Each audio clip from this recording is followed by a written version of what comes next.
This for the niggas and bitches and niggas who be hitting them switches and pulling them triggers, who be crumbling weed and rolling them swishers.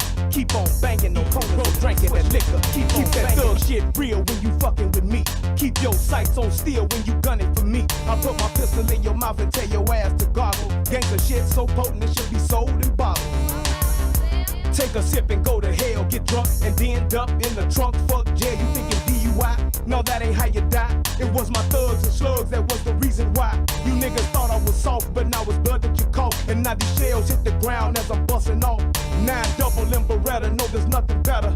Tear the flesh in your chest and now your shirt is wetter. Me and this wild wild together like we husband and wife. This gangsta shit ain't just a song, it's a way of life. We are the thugs.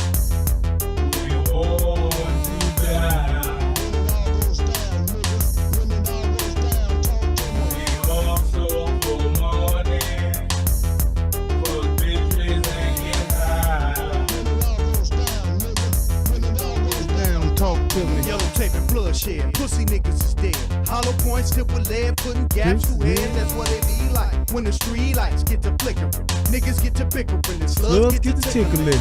We them niggas that just don't ask. We take your cash, transplant or put in your ass. Right hand to your left eye. Hey, Mr. Tough Guy, when slugs fly, I guarantee your shirt won't dry. In times of peace, my niggas playing wars. Stack dope, sit mowing, then we bang wars. We been through gang wars. We bout that green, we bout that murder scene. Pull a tool that's sure to leave your shoulders clean. Cause when it all goes down, I got that heat. You was slow on the drawing, now you worm me. Because we are the thugs. We're born to die. We hustle for money. For bitches and get high. real deep in the streets. We thugs and y'all niggas ain't shit but wannabes and slug. But not for my fucking enemies and blood. For my niggas, I was shorty bleed my blood. For my niggas, I was shorty bleed. It's Gio, the same nigga that was ready for war, ready for fame and everything it had in store. And I ain't changed, I'm still on the block with my dog. Smoking weed, busting shells, leaving the block for the fall. For my niggas who didn't get to see me achieve. Some died over beef and some died over greed. I'm smoking weed, I'm trying to get rid of the pain. Lord, please bless me to continue my thing. I'm from the streets, and it's been a hard knock life. I'm in it deep, and that's why I don't think nice. I don't sleep, and that's why I don't like lights. I hold heat, and that's why you won't blink twice. We are the thugs. We're born to die. We hustle for money. For bitches and get high. what y'all wanna bang with me, bust them things with me. You little bitch ass niggas can't hang with me. Why be the hood of the no good? Breaking your studio niggas down to the flow wood. I'm here to check the game, nigga, respect the name. Or I'ma pull my 4-5 out and select the brain, inject the pain, and leave you for the news to cover. Another victim of Mac Lover, wild motherfucker. Y'all ain't never seen a motherfucking street like me. Ballin' from the Midwest, bringing heat like me. So niggas make way, cause I'ma bring it to you hard. No mercy on your mark, so bow down to my facade and feel the pressure. A real thugs from the streets, we do what we wanna do. Nigga, fuck the police, I'm the mouth of madness. Bringing the pain and the sadness, I be the baddest. Smoking niggas to the ashes, Alpha and Omega. Spitting raw from Thug Data. Darkest Dark Vader with the strength of the creator. When it all goes down. When it all goes down, nigga. When it all goes down, talk to me.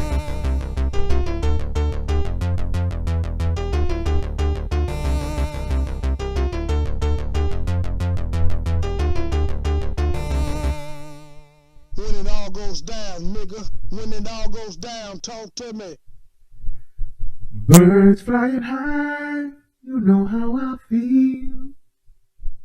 Sun in the sky, you know how I feel. Breeze drifting on by, you know how I feel. It's a new dawn, it's a new day, it's a new life for me. It's a new dawn, it's a new day, it's a new life Woo! And I'm feeling good.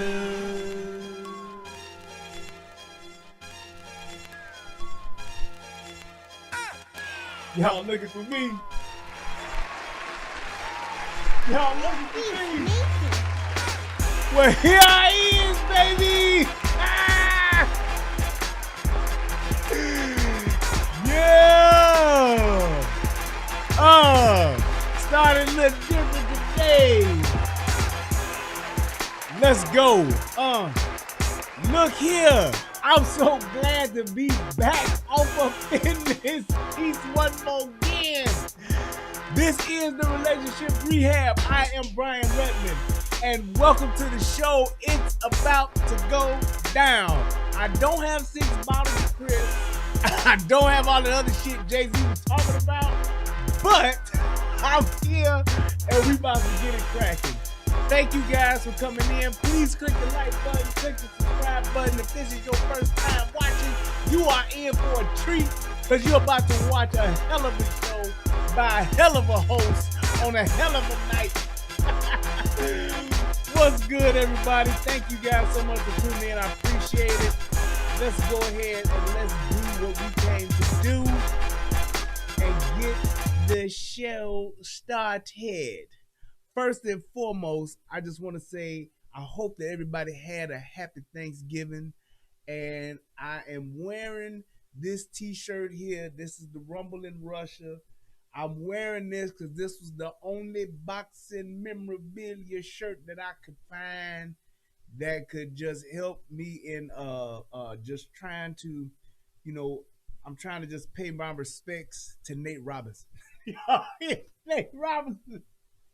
Oh my God. Look, I know plenty of people took L's in 2020. Some people have checked out and not woke up. People done lost their jobs. I mean, there has been a lot that has happened in this year. I'm telling you right now, Nate Robinson can't go on social media until the new year. What happened to him last night, it's over for his social media career. He does not need to go live to apologize. He don't need to go live to tell what had happened. He don't need to go live to give shout outs and respect to nobody. He needs to stay off there. And then look, send this to Nate. Nate Robinson, look here, man. I appreciate the work you put in when you came to the Bulls for that short period of time. I'm just telling you like this, bro. I understand that this is America. You can do whatever the hell you want to do. But don't go online until 2021. Next time we should see you should be on the countdown into the new year. December 31st is the next time, Nate Robinson, you should go online, bro. The internet has been broken because of you. So I don't know how or why you decided to do what you did, but I believe that this should be a lesson to everybody. And somebody said it last night during the show. I mean, during the boxing match. Boxing ain't just a sport. It's a lifestyle. You don't just pick boxing up over the weekend. You don't just start boxing 2-3 months ago and then go ahead and box a professional fighter. You don't do it. And I don't know why he thought he could. Yes, Nate is athletic and he was cut up in his picture. He had his 12-pack going, all of that. But there is a science to boxing. It ain't just how fast you can jump. It ain't about how fast you can run, what your agility is, if you got juke moves or not. You could do a head fake or pump fake, if you could cut a route a certain way. This ain't that. You have to live and breathe boxing. And if you're going to get into boxing, don't think that after 2, 3, or 4 months, you can fight a professional boxer. Because you can't. He's going to embarrass you. Not even a professional boxer. Anybody who been boxing longer than you shouldn't box them. I'm just telling you that. To anybody else that may get a bright idea that they want to start boxing, look, go to your local YMCA and fight them niggas. Go to somebody's backyard at a barbecue and fight them niggas. Don't go and get on a boxing ticket and your ass ain't never professionally boxed, because you're going to get embarrassed and you're going to go to sleep. That's what you're going to do. That's exactly what you're going to do. You saw what happened when Apollo Creed played around, and he was a goddamn professional boxer, and yes, it was just an exhibition, but he died, Nate. Nate Robinson. Even Apollo Creed died fucking around with a real boxer in an exhibition. It's an exhibition. Next thing you know, he was sitting there on that canvas, knocked the fuck out, and the last thing he probably heard was, if he dies, he dies. And that was it. And it took his son to come back some 25 years later to avenge his death. Had it not been for Michael B. Jordan standing up to avenge his daddy's death, Carl Weathers, we would still be taking that L. So just a word to the wise, Nate. Just stay, just do like Nate Dogg said. Lay low. You better lay low. You done walked in the ring and got knocked out, ding ding. Nigga, you better lay low. Just lay low until 2021 and then start at it again. Okay? I understand that you did what you did. Shout out to you for giving it a go, but you embarrassed yourself. You embarrassed men, and you embarrassed niggas across the world. It's not supposed to happen that way. I can get Deontay Wilder getting his ass beat, because Deontay Wilder done beat ass. So, hey, that's just the law's averages. The shit caught up with him. But you ain't beat no ass, and you got your ass whipped, and you got your shit, you got your modem turned off. You went offline by a white boy, and it was terrible. You supposed to go the distance and maybe get knocked out at the end. You got knocked out 3 times. 3. As Birdman would say, all 3 of them times, you got put down. Don't do that to yourself no more. Black folks are struggling hard. We got more than enough struggles in our life than to have to deal with the shame of Nate Robinson. That's all I'm saying. We got more shit going on. We got a goddamn presidency that's just up for fucking grabs. We got black on black crime. We got niggas shooting niggas. We got too much going on in the world to have to deal with this too. It's too much. The Bears ain't shit. The Bulls ain't shit. The goddamn Cubs ain't shit. The fucking Sox ain't shit. It's too much going on in Chicago to have to deal with this here too. Jesus Christ, Nate. Think about the rest of us. Stop being so fucking selfish. All right, I had enough. I didn't get it in. Listen to my favorite part of the show. Federal law allows citizens to reproduce, distribute, or exhibit portions of copyrighted motion You right, pictures, Crestline, video and the tapes, Black Hawks. or video disc under certain circumstances without authorization of the copyright holder. This is called fair use and is allowed for purposes of criticism, news reporting, teaching, and parody, which doesn't infringe of copyright under 17 U.S.C. 107.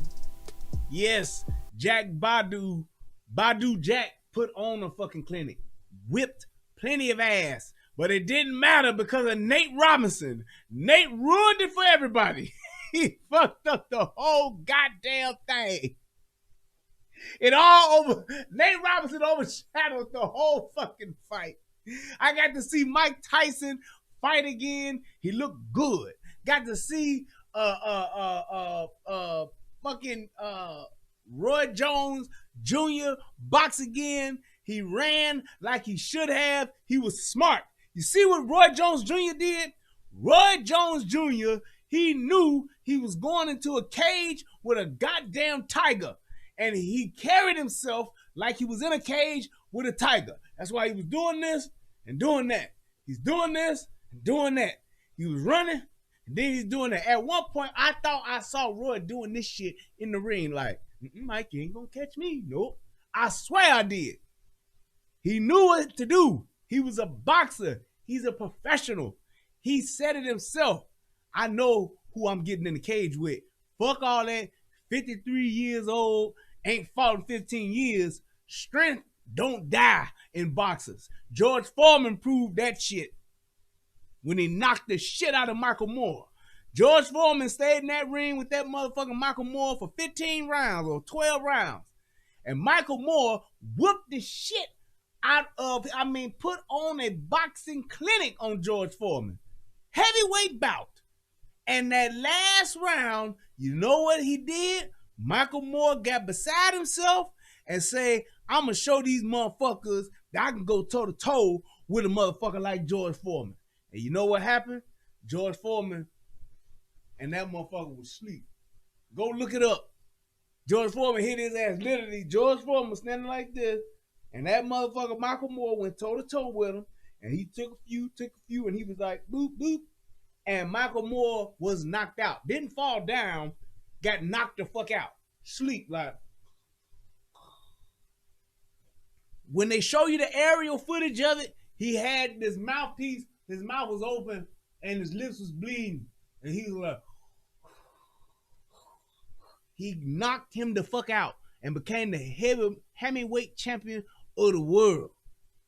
Just like that. As Mr. Yaddle would say, just like that. That's what he did. So, it can happen. Don't fuck around with these boxers because these motherfuckers are real. Them niggas, they with the shits. They professionals. They scientists at this shit. Don't think that these boxers are just some dumb fucking jocks. They are not. Any boxer that has turned pro, even semi-pro, is a fucking a fucking technician. Wasn't one of the boxers' name last night the Technician? They are technicians at this shit. I'm telling you. So just keep that shit in mind. The George Foreman grill is a classic American innovation. Right. George Foreman knocked Michael Moore ass out and went on to sell millions of fucking George Foreman grills and is a fucking tycoon today because of it. So just keep that in mind. All right. Now that that's over, let's get into the show. So for those of you who may not have seen the title or may have seen the title and got intrigued and said, hey, I wonder what the fuck this nigga about to talk about. I am going to talk about gun control. And I'm going to talk about it because I'm concerned about it. One of the things that I'm concerned about is the fact that most people, and I'm talking common people, people that are not, gun enthusiasts, people that are not gun guys or gun girls or pro 2A. These people have this notion of gun control, and essentially what most of them have, and what I've come to find out, most people who are not pro 2A, they tend to have a false sense of security when it comes to the Second Amendment and gun control. They think, or they have this notion, oh, it can't happen. Oh, it will never happen like that. When they hear the politicians say, we're not going to take your guns. We want you to keep your guns. We just want to use, I'm going to use the words of Barack Obama. We're going to use common sense gun laws. Well, when they say those types of things and they try to put those type of things out into the atmosphere and they speak that propaganda, it's all a ruse. It's all hype. It's the beginning part of the overlay for the underlay. Y'all know that, y'all hear me say that quite often. The overlay for the underlay. It's the shit they lay over your ass to make you feel all warm and fuzzy and nice and comfortable while they sneak their hand under their cover and finger bang you. That's what it is. The overlay for the underlay. You thinking that they taking care of you and they tucking you in to make you safe at night and make you feel good about yourself so you can have pleasant dreams. And as soon as they get you tucked in under that warm blanket and they turn the lights out, the molestation and the raping begins. So when I hear anything as far as gun control, common sense gun laws, and we're only gonna do this on these types of guns, it's a problem to me, and I believe that it should be a problem to all Americans, especially those of us that are broke, those of us that don't have money, those of us that don't have live in gated communities, those of us that don't have private security firms in our neighborhoods, those of us that don't have private security details like our politicians. So I believe that that is a problem, and I believe that it's an issue that everybody should be concerned about, not just Trump supporters, not just gun nuts, not just, oh, you a gun guy, not just our pro 2A's, not just us. It's a thing that everybody should be concerned about. So when you look at what has happened over the past 8 months with COVID-19, the science experiment, the social experiment that has taken place, and how all of these things have been changed, these laws, these rules, these mandates that have been put on just the American people, not even talking about the world globally, but just the American people. When you talk about all of those things and how they have come to be and come into effect, and it's been simply a thing of just saying, well, we have to do this to be safe. There's a small little caveat to this that has taken place, and there's a thing to where our civil liberties have been infringed upon, in case you didn't know that. All in the sake of COVID, all in the name of COVID, we've had laws put in place to where we can't go certain places. They're trying to and they've even had to take this case to the Supreme Court about masks, because they're trying to make masks mandatory, and it literally goes against our civil rights as an American, constitutional rights, whatever you want to call it. It's being infringed upon. They're trying to do it under the blanket of COVID, saying anything we do to y'all asses, we're doing it in the name of COVID safety. That's why we shut down the economy. That's why you can't go outside. That's why you can't go do this. You can't have a party. You can't have Thanksgiving. You can't have Christmas. You can't get on a plane. Don't go nowhere. Stay your black ass in the house. It's all in the name of COVID so we can save lives, which is a bunch of bullshit. But they're doing that to basically test the waters. This has been a plan has been a plan in the making for years. And one of the things that has come into play now and will soon come into even bigger play will be gun control. And I just want to basically make a stand and say, everybody that has talked about, kind of heard about, didn't really know, not too well versed, not too well educated about gun control, you need to be. Because just like how we've been talking about this election stuff and the voter fraud that is taking place, and you think because your side done won, it ain't no big deal. Well, I'm telling you, it is. And this is just as much as important as the voter fraud and shit that went on. So when you talk about these three things, all of the shit that is happening, taking place because of COVID, which has been a bunch of fucking propaganda, a bunch of shit that has changed from week to week, a bunch of shit that has been, the information and the data has not been accurate. They've literally lied. They've literally misspoke. They've literally gone back on what they were saying. They said this one week, changed it the next. Said this one month, changed it the next. When you have all of this stuff on here that's happening with just COVID, you see there's a bunch of shit that's not true. Then you take it to the gun control. Why are they starting to talk about gun control? Because everybody else has talked about gun control. When you look at these countries that have had issues with guns, had problems with guns, gotten rid of guns. It's all started the same exact way. Then when you look at voter fraud, the election, a bunch of bullshit. It's a bunch of lies, a bunch of incorrect data, a bunch of numbers. Everybody has their thumb on the scale with this shit. So when you're talking about COVID, it's a bunch of lies. You talk about the election, it's a bunch of lies. And now when you're talking about this gun control, it's going to be the same thing. And here's the thing, Kev, 504 gun control will never pass. That's not true. That's not true. Because here's the thing that you have to think about. If they pack the Supreme Court and the Supreme Court votes that shit the other way, you can change it. If they put in an executive order and that executive order goes against the Supreme Court, goes against the Constitution, it has to go to the Supreme Court. So when you're talking about saying it will never pass, look at Chicago.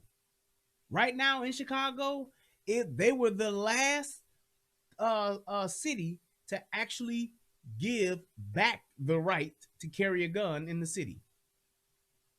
You still can't carry or own an AR-15 in Chicago. Didn't know that, did you? You cannot own a 223 or 5.56 in the city of Chicago. So it's not a thing of it saying that they can't do it. It's a thing of saying, hey, it's unconstitutional. It's not right. Yeah, they did. But you can actually get around, put loopholes in. All you have to do is say it's for the safety of the people. The people want this. That's a part of the shit that's going on. Yeah. You can't have no AR-15 in motherfucking Chicago walking around and all that shit. No. No, you cannot. You can have a handgun now, but before that, you couldn't even have a handgun. The only thing that your ass could have in Chicago, and we talking about this shit just changed in the last 5 years? The only thing that your ass could have in Chicago was a fucking shotgun in the house on your property. That's it. You couldn't even walk up and down the streets with a shotgun. Yep, can't order parts in Cook. Chicago is in Cook County. So what Wolf Bear is saying about Cook County, that's what we're talking about. That's in Chicago. Chicago is in Cook County. So you can go out to the other suburbs, Will County. You can go out there. You all good. You got no problem at all. But when your ass is in the city of Chicago, no Lord, Cook County, So it's like when you're talking about how there are ways to get around it, there are ways to get around it when people aren't aware of what's going on and people aren't actually fighting the good fight and making sure they're holding their politicians accountable.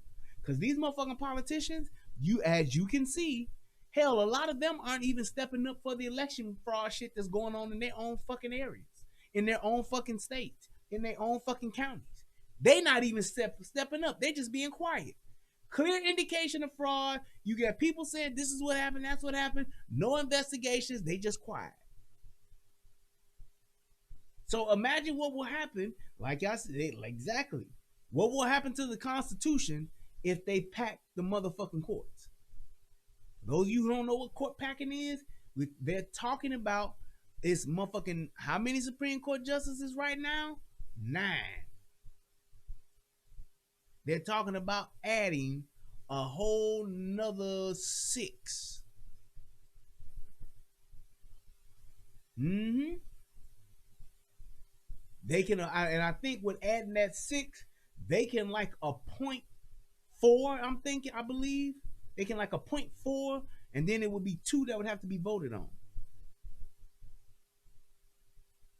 So I'm telling you, you have to keep this shit in mind, and that's why I'm talking about this now, just to educate people so that you will know what they're telling you and what you can actually see that has happened and that is happening now in other parts of the country. In other parts of the world, to show you that there is a blueprint for this shit.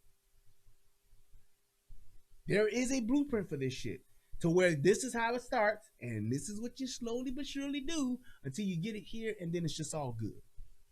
You ramp up, you rev it up, and then you just go full throttle and just go ahead and do it. Just like how they did with the election shit. Think about how they did the election. They told people you can't vote because of COVID. They told people what?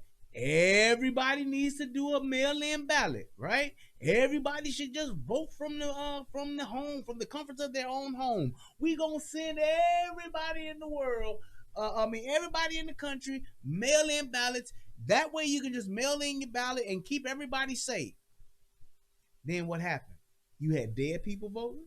You had people voting twice. You have people that went in to vote and they were told, hey, you done already voted. You mailed in your ballot. Motherfucker, no, I didn't. I didn't even get no ballot.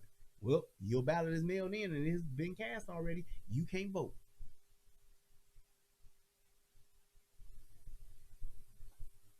So what you thought it was and what you thought, yeah, they just trying to keep you from being sick, dog. They trying to keep people from dying, bro. What you thought it was and what it actually is, two different things.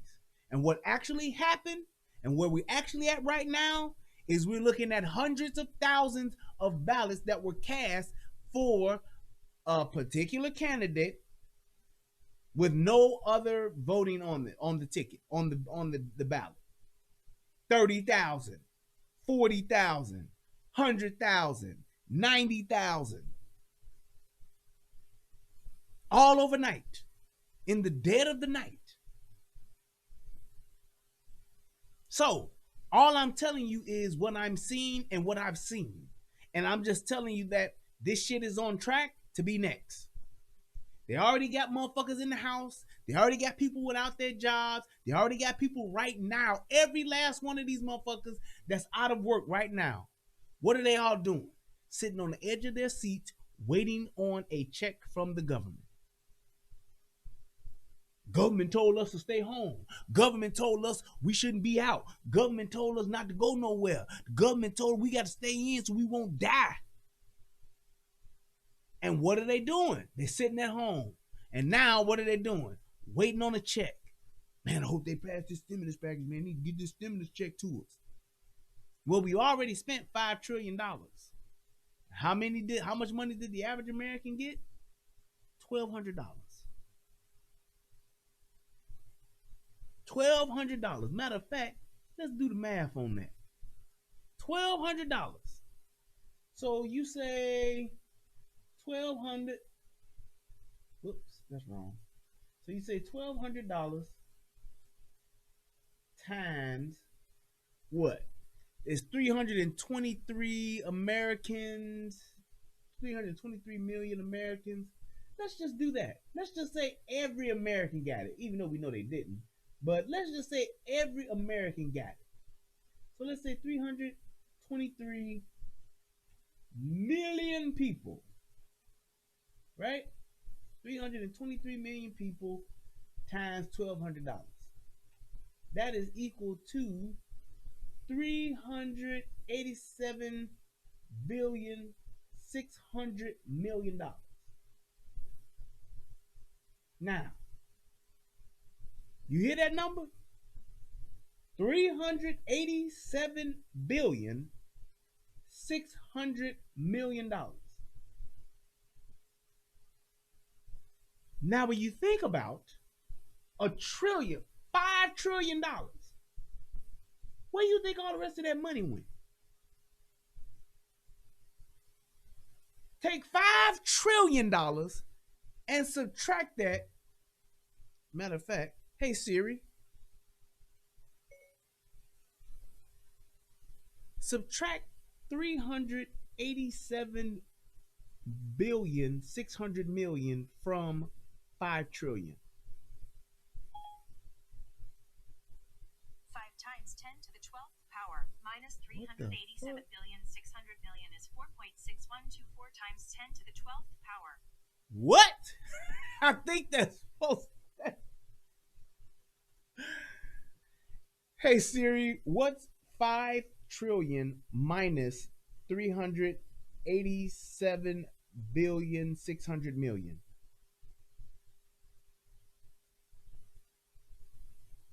I don't know what the fuck. That's $4.6 trillion. Yes.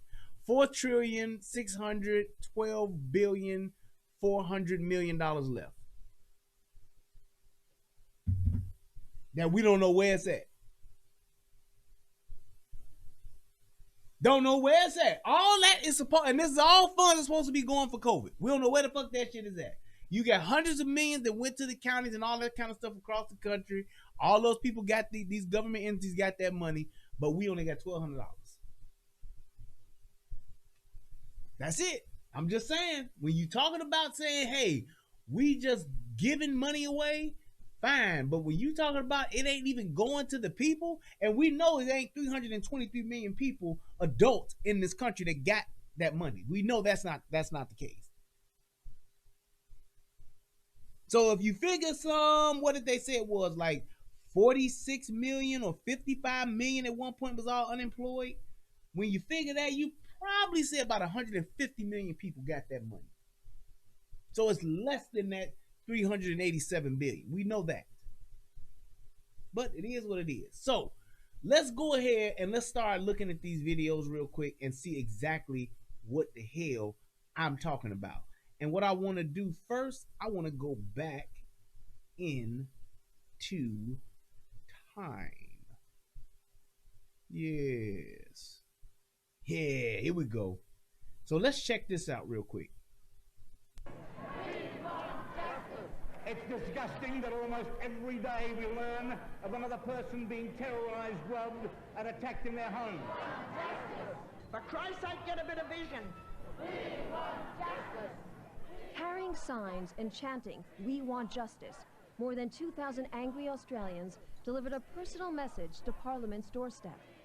They're fed up with false promises and sick and tired of living in fear. We want justice. The bottom line is people want to know that they have a right to defend themselves. We come from a small country town and it started happening there, and like just with having a 6-week-old baby, I like to know that I can protect her and that we feel safe in our own home. I would say that the politicians in this country, in Australia, have missed the boat entirely, and they've harmed a lot of people who didn't deserve harming with their laws and their approach to it. A gun buyback that forced law-abiding citizens to surrender their firearms in a nationwide roundup and meltdown of all semi-automatic firearms and pump-action rifles and shotguns. Now, what you're looking at, this is Australia, and this is back in like the late 80s, early 90s. 640,000 ordinary conventional firearms confiscated and destroyed. 96, okay. It was an absolute joke and a tragedy. I actually turned in 3 firearms, and it broke my heart. I mean, it was 40 years of collecting, and I can't say it any other way than that. I felt sick. I had to hand them in because if I didn't, I was going to jail. There's no ifs or buts about that. By taking that gun away from me, they've stolen something from me. A right stolen by their government, promising safety in return for its gun bans. But now citizens know the frightening truth. The cost of lost liberty can be measured in the loss of life. It's become very, very obvious, even to Blind Freddy, that the expenditure of $500 million has done absolutely nothing to reduce crime. It certainly didn't do what the government touted it would do, which was to reduce crime. Now, isn't that one of the biggest things that they say? That's the number one thing that everybody's saying about gun control. If we get these assault rifles off of the streets, we'll stop crime, we'll stop gun violence, we'll save lives. And every last one of these motherfucking countries that done did this shit, they all say the same exact thing. They all say the same exact thing. Crime did not go down. It actually goes up. It hasn't done that at all. In fact, there's been more. This has been a lot of bull and hasn't really done. And for those people that say, oh, but they lying, that wouldn't happen, man. It wouldn't happen here. The numbers prove it. If I'm a bad guy and I know that nobody else has guns, none of the good guys have guns, except the police, I only got one group of people I need to dodge. Listen out for the sirens. Other than that, you gotta call the police, motherfucker. If you ain't at home, I can break in your shit. Well, they got alarm systems. You right. Alarm systems don't make the police teleport to your motherfucking residence or your place of business. You still have time to steal. I still have time to beat your ass. I still got time to kidnap you. Home invasion, whatever the case may be. I still have time to hurt you and your loved ones. And the only thing the police can do is react to the fuckery that the criminal has done. So that's why it actually emboldens criminals. That's a fact. Statistical and just, you can clearly see the data. Done much to help society and with its problems. Cold, hard facts the anti-gun forces can no longer escape.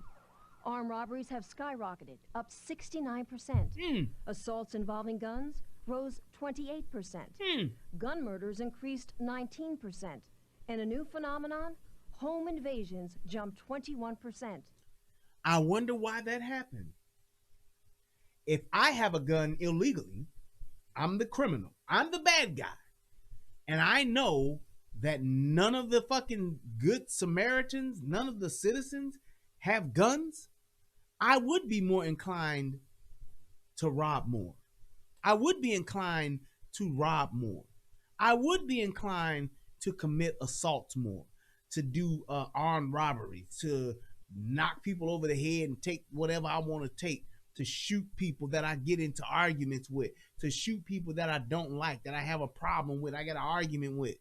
I'm more inclined to shoot and kill people because I know that I have that power.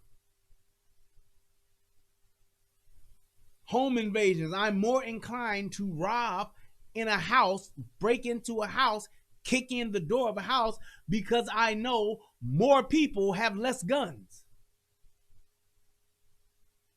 And this is back in 1996, y'all. And this is in Australia.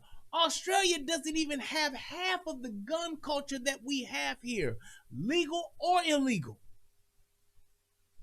So just think of how many people here have guns illegally. Hell, you can even make a gun on a 3D printer nowadays. So imagine what would happen if there was a mandatory buyback and all the good guys gave up their guns. These numbers would literally be doubled at the least. An increase politicians insist they can't explain because they're still trying to legally define what a home invasion is and what the penalty should be. Part of the difficulty is that there is no clear definition of home invasion in the law. Never cease to be amazed at the ingenuity of lawyers. If the politicians want a pay rise, boom, that's done in 20 minutes. But to define home invasion, what a joke. I have no trouble. So essentially what he said is that there was no law that they could have like enforced for home invasion because they really couldn't define what a home invasion was. How can politicians and lawyers not be able to actually define what a home invasion is? And they could yet and still ban guns. They can write all the laws they need to write to do a mandatory buyback. They can do all of the law writing and bill creating that they need to do to actually get these guns off the streets and to have people forced to turn in their firearms. They can write all that shit, but they can't define what a home invasion is. At all in defining what a home invasion is. I think if someone sets their foot inside your door uninvited, they are invading your home and your privacy. And then you have a 70-year-old lady sum it up in 30 seconds. She figured the shit out in 30 seconds. And yes, Dennis, you should get a lion as a pet to help protect you. And make sure you don't feed him too tough so that he's always hungry. Victims who have survived home invasions don't need a definition. They've lived through hours of terror. Arthur Field was tied up, his hands and feet taped, his phone lines cut, while two robbers ransacked his house. Look at that. Jumped on me and knelt on my chest and grabbed me around the throat because I immediately started calling out, help. I don't know how many men, they start smashing the windows. There was a lot of glass shattering, a lot of noise outside, and I stood in the kitchen, I was trembling. The Zawadzkis, remember, thugs running through their home, demanding money, and threatening to kill them. Mr. Zawadzki says if he had a firearm, the suspects never would have gotten away. Do you will stand, waiting till you get killed? Or you will defend yourself? Tell me true, you will defend yourself. Scars that never heal. Exactly. Citizens left powerless. But it's criminals who have been empowered and emboldened by the new gun laws because the innocent can't fight back. What's happening today is that the offender, the bad guys, are happy to break into somebody's house. They're not frightened to break into somebody's house while they're at home. It's the path of least resistance. If I know you ain't gonna do shit and I want to do some shit, I'm gonna do it. In my mind, I'm gonna think, this 70-year-old lady turned in her guns. Absolutely. This 85-year-old man, he turned in his guns. This 60-year-old woman turned in her guns. This 40-year-old mother of three turned in her guns too. Why wouldn't I go kick in their door, waving the 4-4, screaming, all I heard is, Papa, don't hit me no more? Why wouldn't I do that? It makes sense. It's like there are some things, people, that you don't have to have rocket science knowledge to actually figure out. If I know I have it and I know you don't, then I'm going to feel that I have power over you. Unless you're fucking Steven Seagal or somebody, I'm going to do what I want to do to you because I know I have power over you. Whether if it's brute strength, physical strength, strength in numbers, a stick, a bat, whatever the fuck it is, I know it's harder for a 70-year-old person to stop me because I'm only 40. I just know that. It's easy for me to go kick in the door and put my knee on a 70-year-old man's chest and grab him by the throat while my buddies fucking ransack the house and rob him of his TV, microwave, whatever the fuck else he got, money, in the mattress and all of that shit. It's way easier. So why wouldn't I, as a criminal, do that? And hell, if I can stop it from getting to the phone to call the police, it's even better. Citizens deny the right to protect themselves by a justice system that won't. Well, my opinion of the legal system here is it's absolutely weak. Weak as water. I mean, they've just got no backbone. That the sentencing for various crimes is just pathetic. And police. You hear that? So think about it like this. If I want a group of people, or if I want a society to give me power over them, what would I need to do? I would need to convince them that I'm their only hope by taking away any means that they have to defend themselves, and to have enough criminals on the streets so that they can actually terrorize those very people and keep them living in fear to where they will do whatever I say. So I'm going to take this small group of people that are my core, die-hard, cold-blooded career criminals, and I'm going to give them lighter sentences. You heard about all that shit they've been saying. They let motherfuckers out because of COVID. They let motherfuckers out for jail reform and criminal justice reform and all that shit. So I'm handing out lighter sentences, putting these criminals back into society so that they can commit more crimes against law-abiding citizens who cannot defend themselves. Therefore, those law-abiding citizens will then turn around and say, government, please help us, government. Government, please help us. Take away all our rights. Do whatever you got to do. Make living illegal. Just help us. And you know what the government's going to do? They're going to sit back like Xerxes and be like, am I not kind? Am I not a good God? And they're going to say, all right, fine. Y'all pay this much more in taxes and we'll help you motherfuckers more. Well, what you going to do? We'll figure all that out. Just pay this extra tax. It's a security tax. We're going to have everybody turn in their guns, and those people that don't turn in their guns, we're going to send the police after them, and then we're going to crack down on crime. We're going to crack down on these thugs.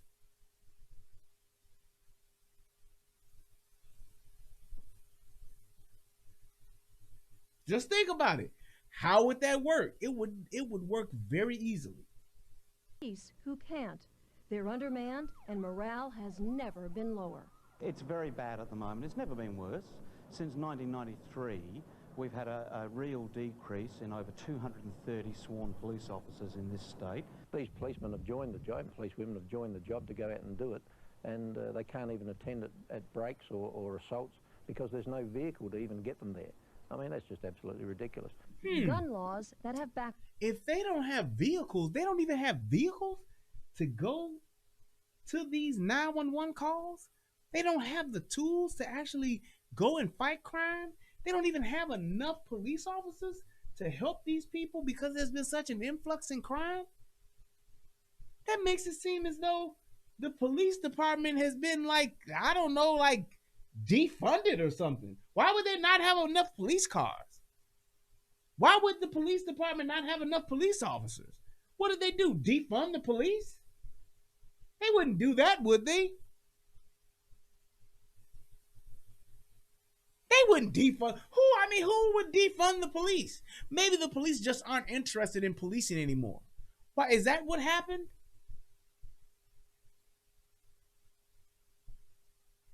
How would they be able to have police officers that don't have police cars? You don't even have enough police officers. Then the police officers that you do have, they don't even have the proper tools, the proper vehicles to even respond to the police calls that are coming in.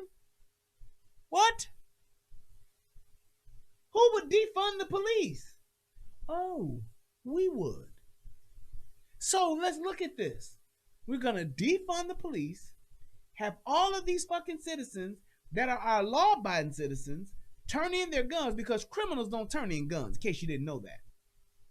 In case you didn't get the memo, if you look at the criminal handbook, that's like rule number 4. Don't turn in no guns.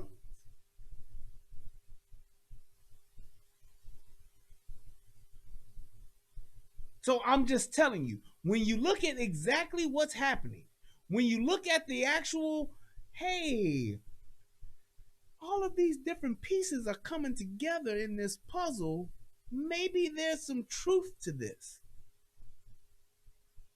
Look at Australia, 1996. This is Australia, 1996. 24 years ago, y'all. 24 years ago, this is where they were at. Fired. And Australians who have been forced to hide behind bars and deadbolts.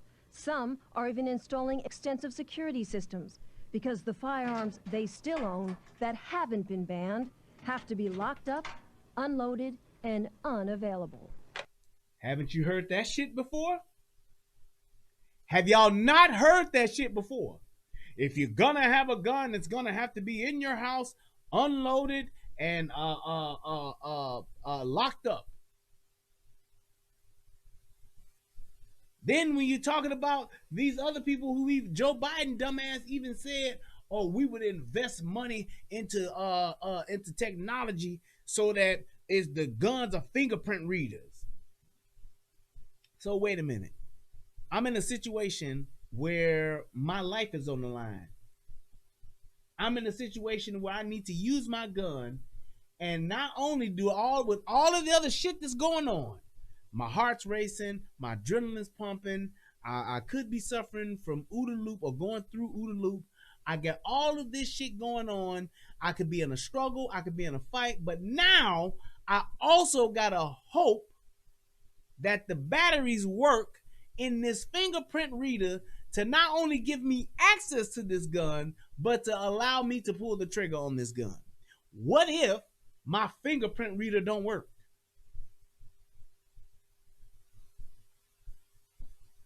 on the smart gun I've been forced to get. What happens then? I guess that's just my ass, huh? My family will probably maybe file a lawsuit, get some money for it, or a class action lawsuit, get some money because somebody used some cheap parts and made a faulty fucking fingerprint reader for this gun to work, or maybe the shit just malfunctioned. If I got a motherfucking cheap ass gun, what's that cheap ass gun that they got? The C-Note, what's it called? Who make that shit? I forgot. Somebody will tell me. That damn cheap ass, I got some cheap ass 9mm, but I'm forced to have it be a smart gun, and the shit don't work properly. Now what? I guess I'm just a dead ass motherfucker, huh? I mean, get real. If High I Point, have someone thank break in here, I've got to go get them. You really think High Point is gonna make a high-end fingerprint reader? I think not. You think High Point is gonna be the leader in technology when it comes to gun tech? When it comes to smart guns, High Point is gonna be the leader in that? I think not. Exactly, that's some Hollywood TV bullshit. Bolt, get the rifle and find the ammunition somewhere else, put it all together and then defend myself. If this other person's got a firearm, it's going to threaten my life. No way, it doesn't bloody add up. A political fraud. Gun bans that haven't made a difference. And here's the thing. Meanwhile, while all of this complaining is going on, while this documentary is being made, while all of this this film is being shot to talk about all this bullshit, what they doing? Steady cutting them guns up in half, steady destroying them. And gun owners now struggling to stop a growing momentum against them. Struggling to stop, which means it already started. The people pushing the removal of guns from the Australian society are already saying that's only the first step. Publicly, that's only the first step. Illa Dre, if you own a High Point, I feel sorry for you, man. I suggest that you sell it to some street thug for half price at least and go put you a real gun on layaway. That is my advice to you, sir. Now we want the handguns, we want every other firearm. Their warning to Americans, don't think it can't happen to you. Ooh, did you hear that? It can, and it already is. Unless you, as a firearms owner, And it already can't happen to you. step. Now we want the handguns, the removal of guns from the Australian society are already saying that's only the first step. Publicly, that's only the first step. Now we want the handguns, we want every other firearm. Their warning to Americans, don't think it can't happen to you. It can, and it already is. Unless you, as a firearms owner, get off your butt now and start to oppose those that want to take them off of you right here and now, I would say that within 5 to 10 years, the restrictions on gun owners in America will be similar to what happens in Australia. Don't trust your politicians. Get in there, keep on their backs. Be a member of the NRA, be a member at your local gun club. Be part of the NRA. And so, people say, well, they're only going to do it for the military-style rifles. They're only going to do it for the assault weapons. They're only going to do it for high-capacity magazines. Yeah, they will. Right now. They absolutely are doing that right now. You know why? Because those are the most powerful ones. Even though those guns are only responsible, AR-15s, rifles, and shit like that, they are only responsible for like less than 1% or 2% of all gun murders. All gun violence is, I want to say it's 1% or less than 1% of gun violence is done with an AR-15 or an AR-15 style weapon. So why would they come and get those first? Because it's the beginning of the end. And then what they'll come back and say is, look, we gotten the AR-15s out of circulation. We banned those. Now we need to ban handguns because handguns commit all the violence. So they're going to get you to give this, which most people may not have an AR-15 or an AR-15 style weapon. But they'll come right back after they get all the AR-15s, all of the fucking rifles. They'll come right back and say, yeah, well, what you need to do now is give us all the handguns because, duh, the handguns got the most violence.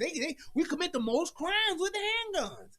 Duh, come on, people. This is common sense gun laws here. It makes sense. Come on. Next thing you know, you're going to have Beto O'Rourke talking about your goddamn right we're coming for your handguns. Just like we came for your goddamn AR-15s. You goddamn right we're going to take your AR-15s.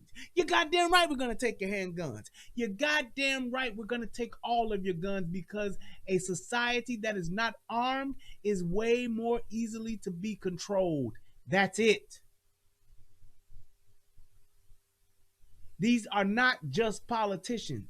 These are people that believe they are the elite. These people they believe that they are the political elite and they should tell you guys what to do because they're the ones that fucking know it all. And they're the ones that's at the top of the food chain. They're the ones that's been voted into office. So therefore, we're the ones that are the leaders of the country. And we should tell you guys what to do.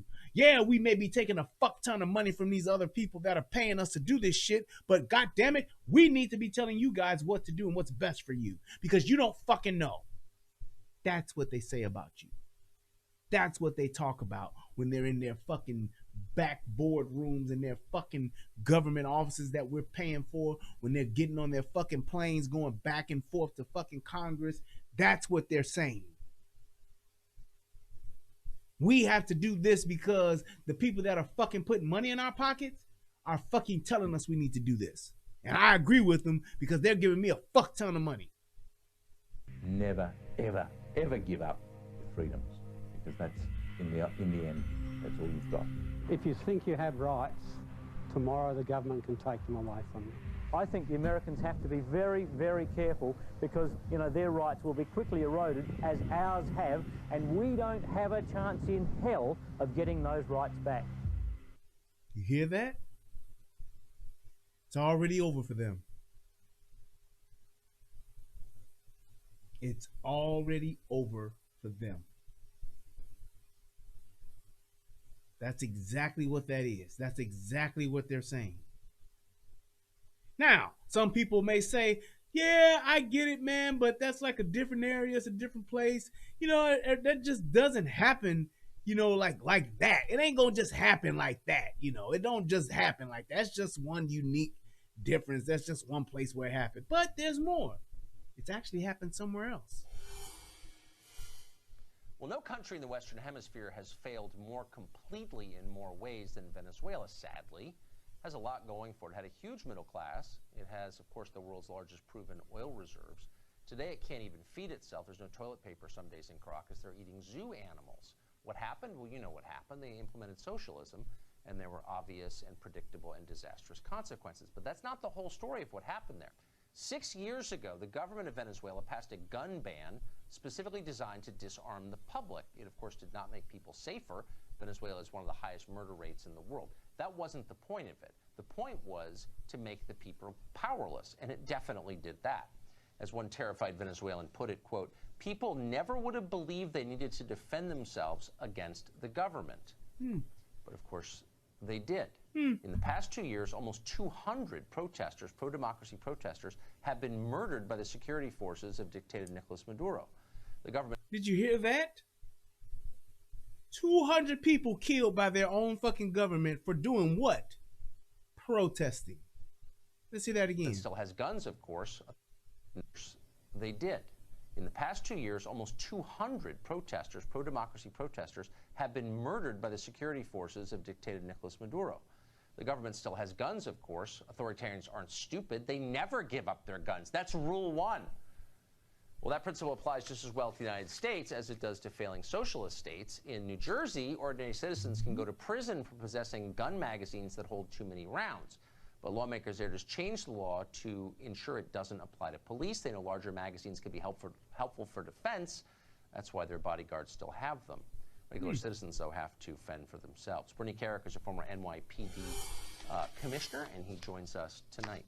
Bernie, thanks very much for coming on. So there are two parts to the story. The first part is the state of New Jersey, for a time, made it a crime for its own officers off-duty, included off-duty, to have magazines that I think hold more than 10 rounds. What was the thinking behind that?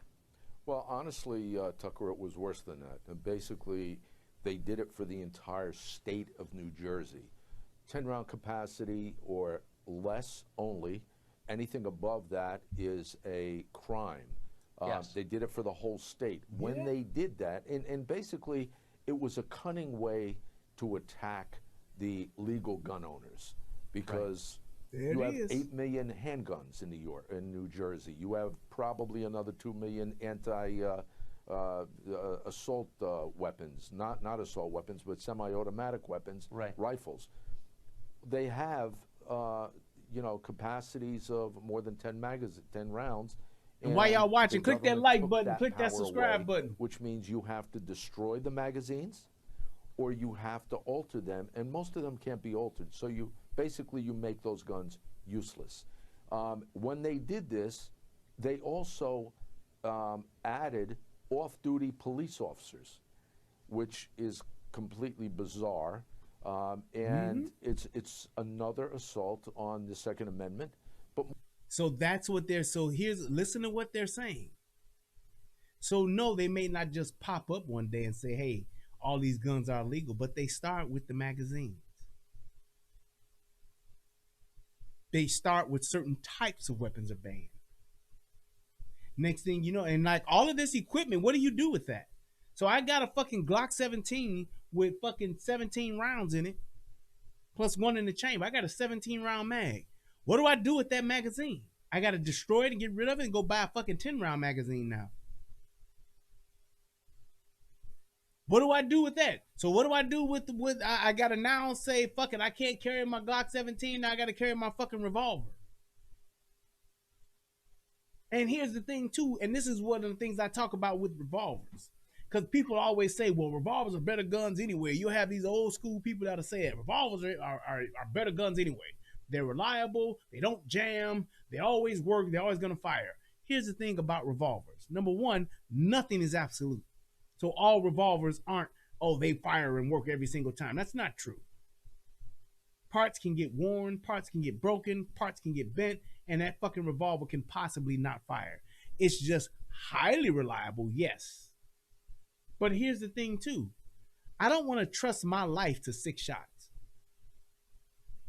For those of you that know, when I talk about guns, when I talk about being in a gunfight, one of the worst things that you want to do, I don't know if anybody's ever heard me say this on the show right now, but I'm saying it. If you're in a gunfight, if you're in a situation where you are actively using your gun, the last thing that you want to do is to have to reload. The last thing you want to do in a gunfight is have to reload. If you got to reload, like my brother always says, if you got to reload in a gunfight, motherfucker, you in trouble. Big trouble. Just think about that. If you're in a situation where you got to reload, you are in fucking trouble. Could you possibly be in that situation? Yes. Especially and even more so with a fucking 6-round gun. Well, why would you say that? Most guns, here's what they're going to say that to combat that. Most gun battles are usually over within 2 to 4 rounds. Bullshit. Bullshit. What if I'm in a situation where I'm actually in a shootout with multiple people? What if 2 fuckers try to kick in my door, waving their 4-4s, screaming, all they're screaming is, "Papa, don't hit me no more"? What if 2 dudes come in there? Am I only going to pick the one that I'm going to shoot? What if I actually throw a round? What if I actually fire and don't hit shit? Which is very possible. There are even some gunfights where the first round is actually fired into the ground because you were so anxious in getting the gun out and pulling that trigger because you had to do it. The first one landed in the ground. It's in the dirt. It's in a wall. It didn't get even close to being on target. So now that 6-round revolver has just turned to 5. Now I got 5 rounds between 2 niggas. I hopefully am going to put 2 in each one. But what if I miss? Now I'm down to 4. I put 2 in one. Now I'm down to 2, possibly 3. Let's say I'm just a fucking sharpshooter. I'm a fucking crack shot. But now I've gotten these 2 motherfuckers that I've shot. But let's say, for instance, the wounds weren't fatal. So now what? They could still be coming. They could still be, because if they're in a gunfight, they're trying to survive. So just as much as I'm trying to take them out, they're trying to take me out. Not to the ball game and not to the crowd. They don't want to buy me some peanuts or Cracker Jacks. They don't care if I ever get back. Because they are not rooting for the home team. But if they fucking win, it'll be a shame. So it's 1, 2, 3 strikes you're out of that old fucking revolver game. Yes, I just used Take Me Out to the ball game for that. But all I'm telling you is this. Why would you even want to put yourself in a situation to where you're either left with 1 round in your gun or it's 0? Because what if the 2 guys that came and kicked in the door waving their 4-4s, what if they had a buddy that was actually the driver outside? What if he hears the gunshots and now he decides to come in and help his buddies? So now my 2 assailant home invasion has now just turned into 3. And I have 0 rounds or maybe 1 round left in my gun.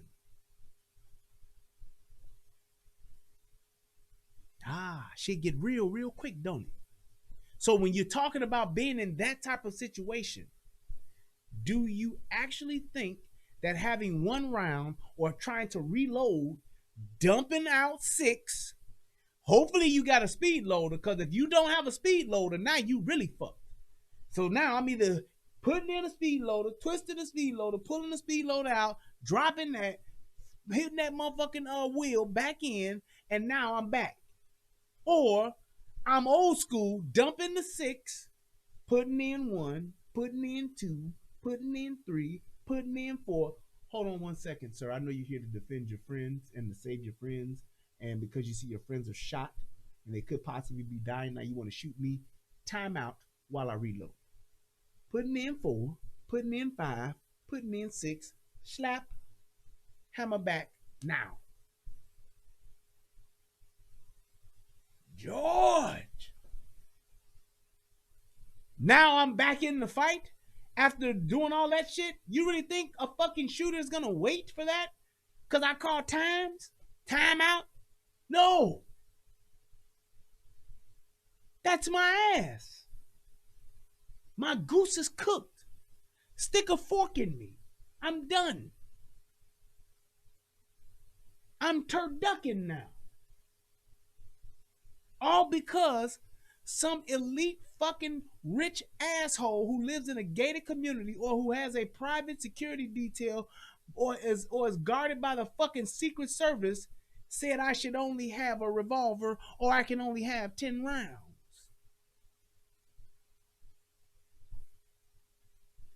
Why would it be okay for someone else to decide not only with what you defend yourself with, but how you defend yourself for your life, your loved one's life, your wife, your kids, your brother, your mother, your sister, your father, your cousin, your uncle, an old lady, an innocent neighbor? How in the fuck does a politician decide or determine how you do that? There is not a single politician on this planet that is actually responsible for your safety and your life. You are the only person that is responsible for your life and your safety. So how in the fuck does somebody else tell you how you get to defend yourself? It makes no sense whatsoever. More importantly, you have off-duty cops that many of them carry their on-duty weapon off-duty. Of course. If it's a 9mm, it has 12 rounds in a magazine, or 13 or 14, it now becomes illegal. So God forbid that cop off-duty gets involved in a shooting and he's held criminally liable. He could be held civilly liable. It's a major, major problem. What cop would fucking change magazines every time they get off work? Oh, I gotta go from this 17 round to this 10. Hold on, guys, I just got off. Let me swap mags. Who in the fuck would do that? And then if I forget to do it, I gotta call timeout again? Hold on, criminal. Let me check to make sure I have the proper magazine in my gun because I'm off duty. Yes, I do. Okay. Well, so I want to go back to something you just said a second ago because it gets to the heart of what makes me nervous about this whole conversation and why I'm starting to suspect the other side is arguing in bad faith.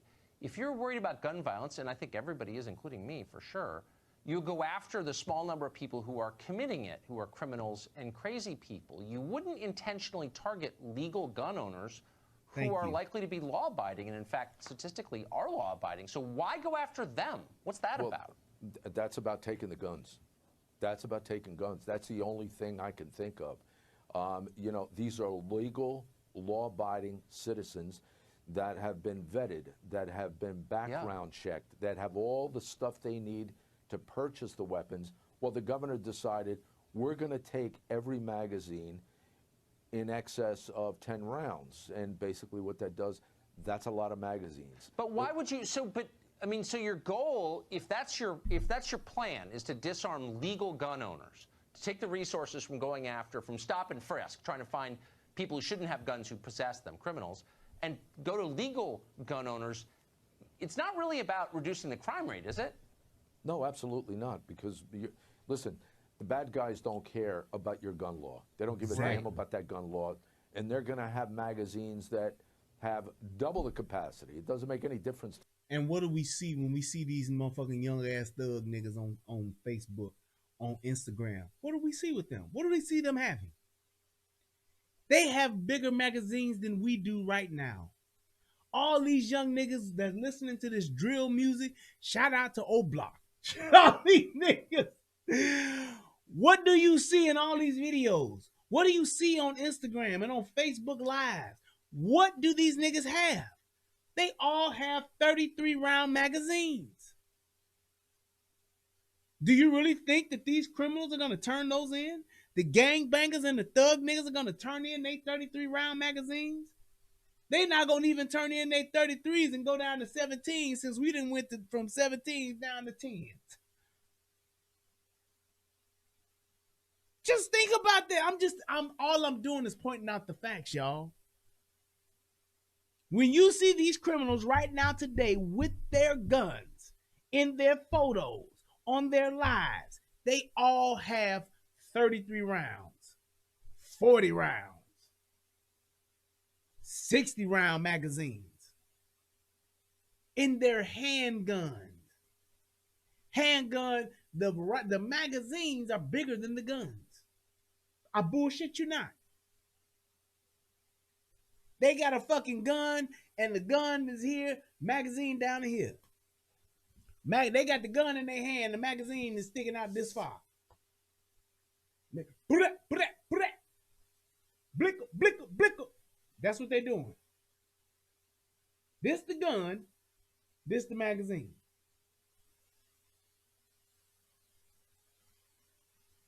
I'm telling you, that's just what it is. To them, it's not going to have any impact on reducing crime. So, Jason Schaffner says it's really about taking guns out of black people's hands. Jason, don't be naive. Everything ain't about black and white. This is about haves and have-nots. See, here's the thing, Jason. if I got money and you don't, it don't matter what color you are. But I can tell you one thing. If you starving and you got a gun, where you gonna go get your food from? Where you gonna get money from? The people that have it. Who are the people that have it? The people who have money. That's what this is. When the shit does go left, when shit does get fucked up for everybody in all of the everyday working class, the people that are on unemployment, and the unemployment that ran out because the government and its socialist fucking mentality have fucking bankrupt the economy, and there is no more money being made. So the only people that have money are the super rich elite, or the people that have privilege. Those are the only ones that have anything. So it don't matter if you black or white. It ain't that many black folks with guns, no way. We coming late to the party like a motherfucker. They're not trying to keep the guns out of black folks' hands. They're trying to keep the guns out of the masses' hands. They want everybody's guns, not just niggas. They could get niggas' guns in about 2 weekends. Not 2 weeks, couple of weekends. That's what this is. This ain't a black against white thing. This is a us against them. This is a have against the have-nots. That's what this is. I don't know what the purpose was, but I do know right now, even as of now, and this broke on Thursday or Friday, when the Bergen County prosecutor put out a memo to the cops saying, be careful because of this rule, of this law. Even today, as we speak, they've revised, there's a revision to the law, but the governor hasn't signed it. So you still have cops in the state of New Jersey right now off duty. If they're carrying a magazine in excess of 10 rounds, they are violating New Jersey state law. It's the bureaucracy part of it. So yeah, like Kev 504 was saying earlier, they can't do that. Yeah, they can, but they can't, but they can. Because what'll happen is they'll tell you, oh, they can't do that, but then the legislation that you have to go through to get something overturned, or the legal process that you have to go through to get something fought, to fight back, or to get something revised, or whatever the case may be, could take months, could take years. Just saying. Shout out to Illa Dre for hitting your boy up with a buck. He says for the high point joke. Hey, thank you. But that's what it is.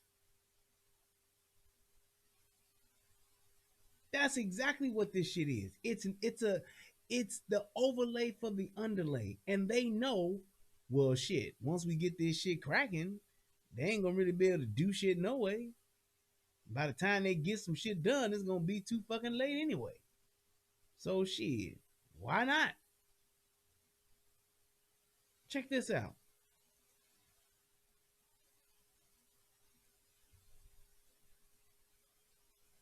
Now, what we just went was 1996.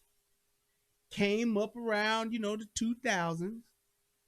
Now, this is Canada as of recent, like fucking this year, 6 months ago, year ago. 6 months, it's been 6 months.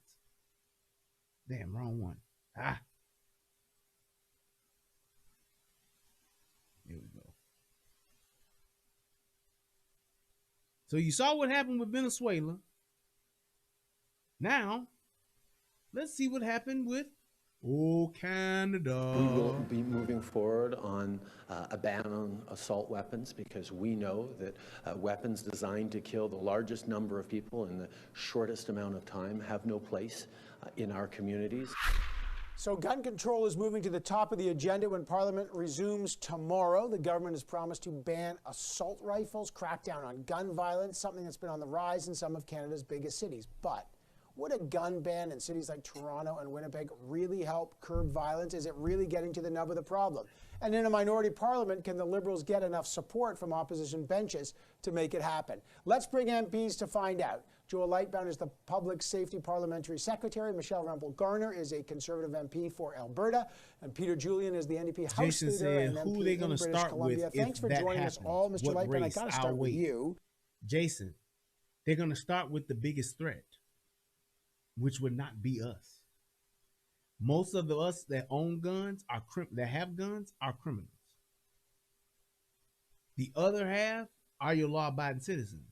There's a bigger group of people that have guns, and it's going to be white folks.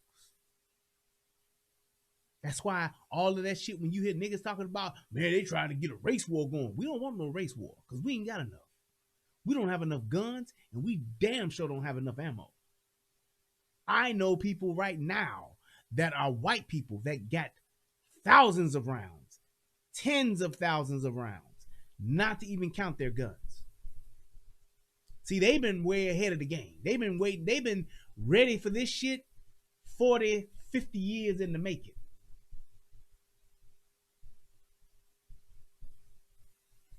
Just saying. So if it does happen, if they say we're going to take the guns, it's not a black or white thing. It's a people thing. We're going after the people that have. That's why they're picking the AR-15s first. Do you realize that if there was an actual us against the government type of war, we would lose with a bunch of fucking handguns? What AR-15s provide is long distance, efficient killing. Being able to shoot a motherfucker 300 yards away matters in a fucking war. They ain't trying to come after us and our fucking high points. Yes, Illadre, I just gave another shot to you. They're not coming after a bunch of niggas with high points. They're not coming after a bunch of niggas with a bunch of Smith & Wesson handguns. They're not doing that. That's why they're coming after AR-15s first. Matter of fact, think about it like this, just to debunk the whole race thing. Who has more AR-15s? Black folks or white folks? I'll wait.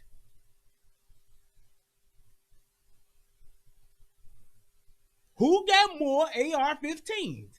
Black people or white people? Who has more rifles? Blacks or whites?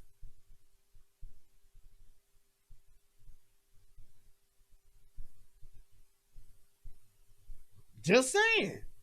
Tell me the truth. I mean, let's just look at this truthfully. Let's look at the facts. Look at the evidence. Look at what we have in front of us to be true. Who got more guns? Who got more rifles? AR-15 styled rifles. Shotguns. White people do. So if this was a black thing, they'll be coming after all handguns in the inner city. That's why I'm trying to tell you, dude. This ain't no us against them. This is a have and a have-nots. This ain't black folks against white folks. This ain't that. This ain't the government cracking down on niggas. This is the government realizing we keep taking these motherfuckers' rights and making these motherfuckers do shit like having a digital certificate for vaccination so you can travel in the fucking world. And a bunch of these motherfuckers ain't gonna be cool with this shit. You know who them bunch of motherfuckers is gonna be? White folks. 70+% of the population is white. So if we're trying to get somebody to go along with digital certificates, we're trying to get a bunch of fucking people in this country to go along with fucking mandatory vaccinations, mandatory masks, then that means we're talking about what? A bunch of white folks complying with what the fuck we want them to do. And it's hard to do that when a bunch of white folks got fucking rifles. It's hard to do that when that bunch of white folks got AR-15s. So what do we need to do, guys? We need to get those out of their hands first. That's why they're coming after them. The Prime Minister said it's going to be a priority in the next couple of weeks, he said. There's going to be introduced. Don't believe me? Just watch. This is Canada. Legislation to ban assault rifles. What's an assault rifle? What exactly are you going to ban? Well, Minister Blair has been clear, and it was a campaign commitment that we want to ban military-style assault rifles so that have large capacity magazines. So essentially weapons that were designed for military uses. But that give me an example of that, because a lot of sporting rifles, like, it doesn't mean, is that semi-automatic? Well, one that's been cited a lot, but I'm not going to go into details on the list. We're working with the RCMP on that, but the AR-15 is a good example of one assault rifle that was designed for its efficiency to kill people, and I think we campaigned on it. We've heard loud and clear from Canadians. I'm just trying to get, just before I get the response, you know, automatic weapons are already prohibited, right? Then there's restricted weapon categories. Right. What other weapons exactly will be prohibited? So these semi-automatic that are designed for their efficiency in military situations. So the AR-15 is one example, but as I said, we're working on the RCMP on the list, but those are weapons that were designed for use in the military that have no place in Canadian society. That's something we've heard loud and clear from Canadians. What do you make of that? I mean, and that's another lie that they tell. They say that shit here. There are gun people that want these laws. There are pro-2A people that are wanting these laws. Where the fuck are they? You're just saying that shit because you don't have any evidence of people saying that. There's no gun guy saying, yeah, we want common sense gun laws. Yeah, we want smaller capacity magazines. They're just saying it. Just like he's saying it. This is what the people want. How do we know? Where are the people that are saying this? You understand what I'm telling you? This is the same shit that they're going to pull here. I'm telling you. They're already doing it there. 2 years. These motherfuckers got 2 years to turn them all in. Just like they did where? In good old Australia. Just like they did where? In good old Venezuela. Just like they're doing now in good old Canada. Bill Blair has said he doesn't want to demonize legal gun owners and he doesn't want to demonize sport shooters. Can they cut the line there? Well, first of all, we have to stop firearms violence in Canada. It's very important.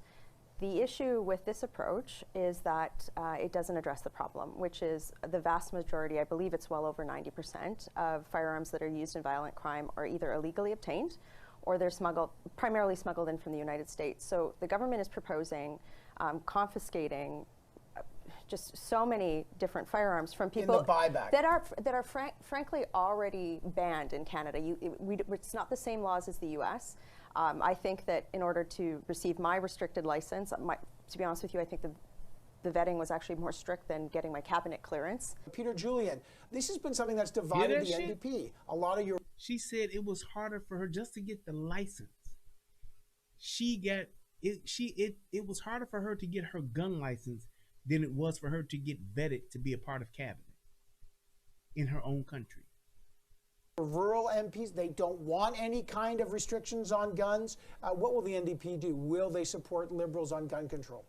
Well, we have to see the legislation, of course, Evan. I mean, what the NDP does is we look through the legislation as it's presented. We have those discussions, and then we move forward from there. But I do think there is no doubt, if you ask Canadians across the country, particularly in places like Toronto, they are increasingly concerned about gun violence. And the reality is, what we have seen both under Conservative governments, but also under Liberal governments, is a failure to make the kinds of investments so that the existing laws can be enforced. And we do have illegal weapons coming across from the United States. We have... And here's the thing.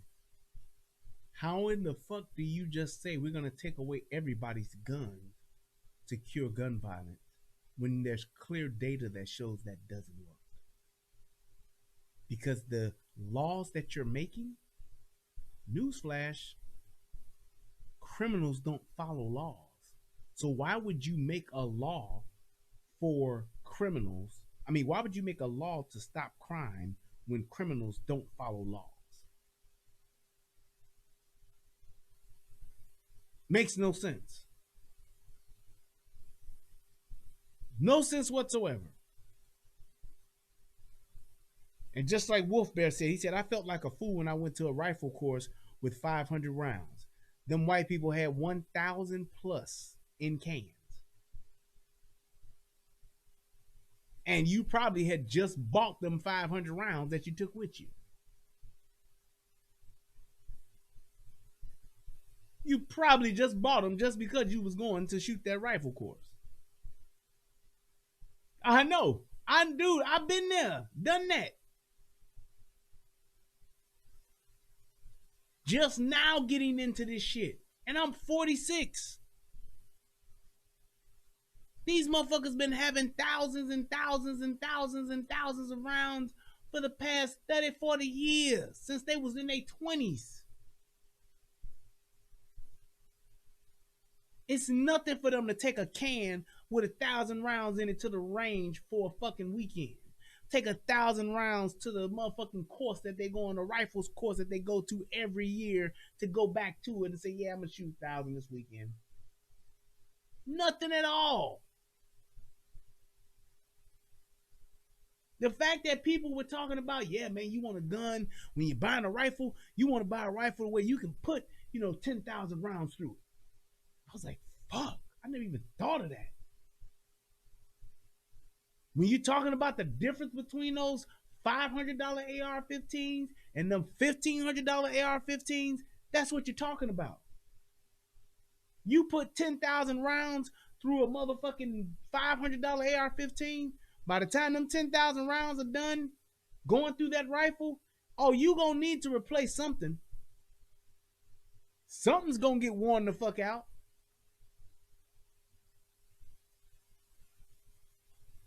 Whether you have shit, people, I mean, I didn't even know that things can happen like fucking barrels and shit like that can begin to warp if they're not high quality. I didn't even know that shit till years, some years back when I learned that just by getting into the science of this shit and getting into the art of this shit. I was like, damn, barrels can go bad? Yes, motherfucker.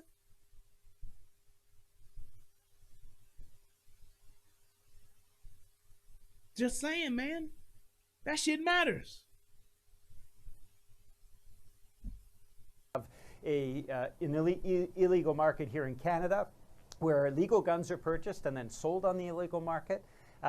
Police do not have the resources that they really need in order to enforce those laws. And I think all Canadians would share the goal of making sure that our communities are safe and that we start to reduce the levels of gun violence that have reached. Did you hear that? The police don't have the resources. So I guess Canada has had some defunding of their police departments too, huh? Doesn't that sound familiar? Who defunded their police years ago before they actually took guns from there? Oh, that was Venezuela. Oh, no, that wasn't Venezuela. Oh, that was Australia back in '96. Huh. Wow.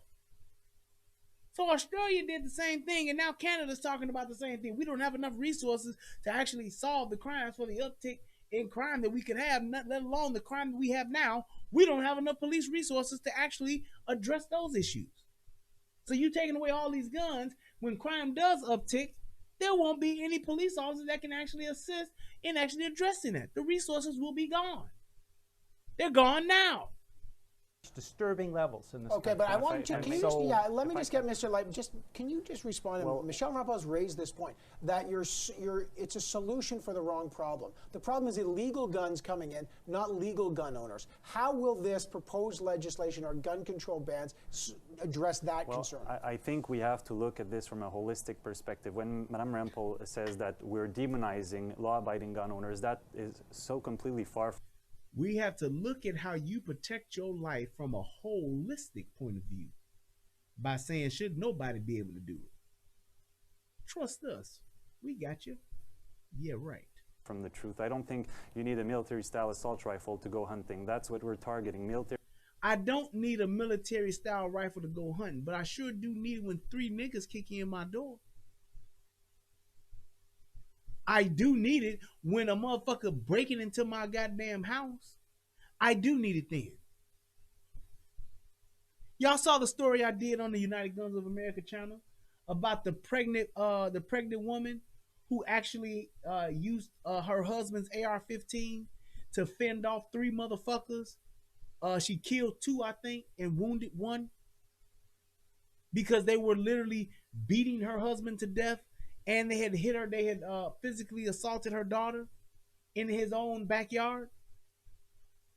Style assault rifles, Tell me what and caliber on the you're other banning. hand, on the Tell other me on what- the other on like, the other what- hand, what for law calibers are you enforcement, so we've given 86 What? million to CBSA to better protect our borders and prevent gun smuggling across the. You see how he totally avoided that question? She said, "Tell me what calibers. What calibers are you talking about? 22 long rifle, 308, 223, 5.56, 7.62. What are you talking about? Which calibers are you talking about? We just getting rid of all them motherfuckers. We're gonna say they all military style." Border. Meanwhile, the Conservatives cut 900 millions in the RCMP and CBSA. We've invested 250 million in provinces. So I think we have we need a multifaceted approach. I get that, but just just before, can I get an answer to that question? If gun violence in cities is caused by illegal guns, as many contend, although there's a debate on that, how will this ban stop the influx of illegal things, like illegal handguns, to stop the gun crimes? Well, it's part of the solution to ban military-style assault rifle. It's not the only answer to that problem. That's why we're investing in CBSA. Exactly. And this is what I'm gonna show you next. The video I got coming up next after this, or I think it's one more after this, or maybe next. I'm gonna show you how fucking politicians are just literally their job, the whole style of a politician. And I'm gonna tell you who's like amazing at doing this. And I just peeped it by doing this show, getting the research together for this show. Barack Obama is amazing at doing just what he's doing. Talking about everything else but answering the question that's being asked directly. Politicians, that is the art of any fucking good politician. They just don't answer a question with a direct answer. They won't do it. And I don't understand why people have gotten so accustomed to politicians or good politicians talking to them like they're fucking stupid and really just smoozing them and just totally avoiding answering any question directly. Until they know I got complete power over you, you can't do shit about it, then I'll say something like, hell yeah, I'm gonna take your gun. Listen to this. Two motherfuckers are asking this one dude the same question and he won't answer it. For the smuggling, that's why we want to put in stricter. Right, Mr. Chahua says holistic is natural ways. Nature is not fair naturally. Thank you. That's why animals develop claws and fangs and plants develop thorns and poison. Humans made guns. Exactly. A bear is stronger than a human. But a bear ain't gonna do shit against a 308. Tell you that. Me and my bare hands up against a bear, I'm gonna lose. Ask the dude who was living with the bears for 3 months. Until they got tired of his ass. Penalties for illegal smuggling. That's why we're moving forward, investing, giving provinces and to law enforcement $250 million so that they can fight gang violence across Canada and cities across Canada. You're about to spend $1 billion+ on confiscation. Why don't you just put that in the RCMP? Look, as a law-abiding firearms owner myself, if I was the problem and my community was the problem, we would be the first ones to say more regulation because we're not the United States. But can you imagine how ridiculous it sounds for you not to be able to answer Evan's question and then say that you're going to spend billions of dollars on confiscation when there's already a ban?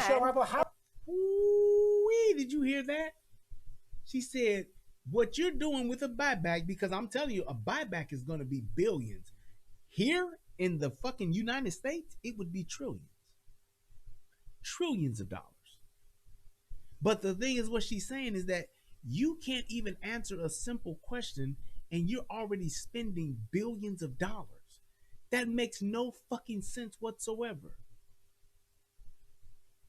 But how do the Conservatives answer the question that a lot of domestic abuse, suicides caused by people who are legal gun owners, and then in fact that it's not all illegal firearms that are causing death. Cities have rising rates of handgun use. Sure. What is wrong with some kind of gun control in a lot of places in urban centers where people seem to want it? What's the conservative response to that? We already have very strict gun control, and very strict, some of the most strict in the world. I mean, you can't just go and buy a handgun in Canada. The process for license. Why would you make stricter gun laws for law-abiding citizens?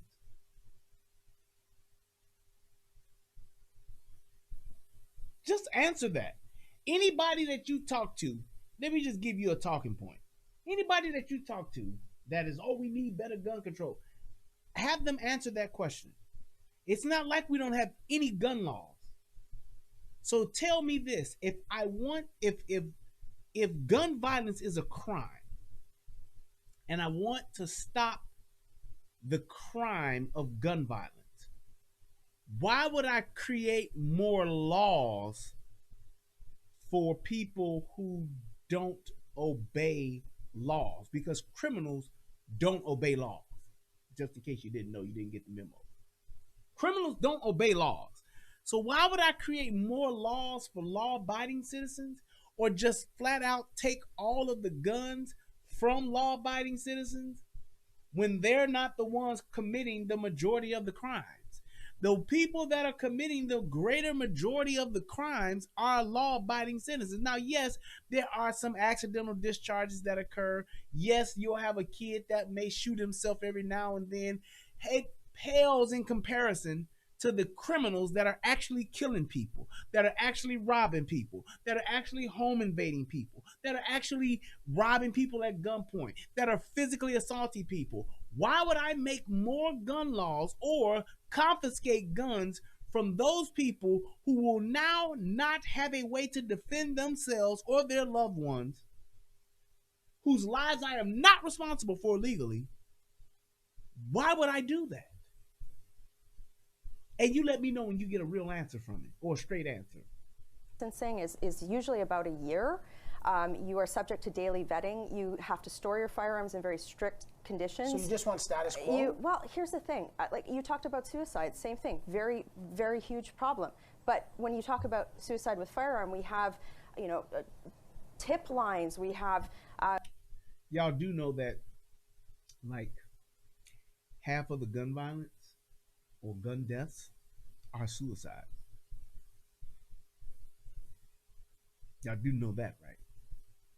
So when you're talking about suicides, that's mental health. So why wouldn't he say we're putting $250 million, we're putting $1 billion into establishing mental health facilities and mental health resources for our people, period?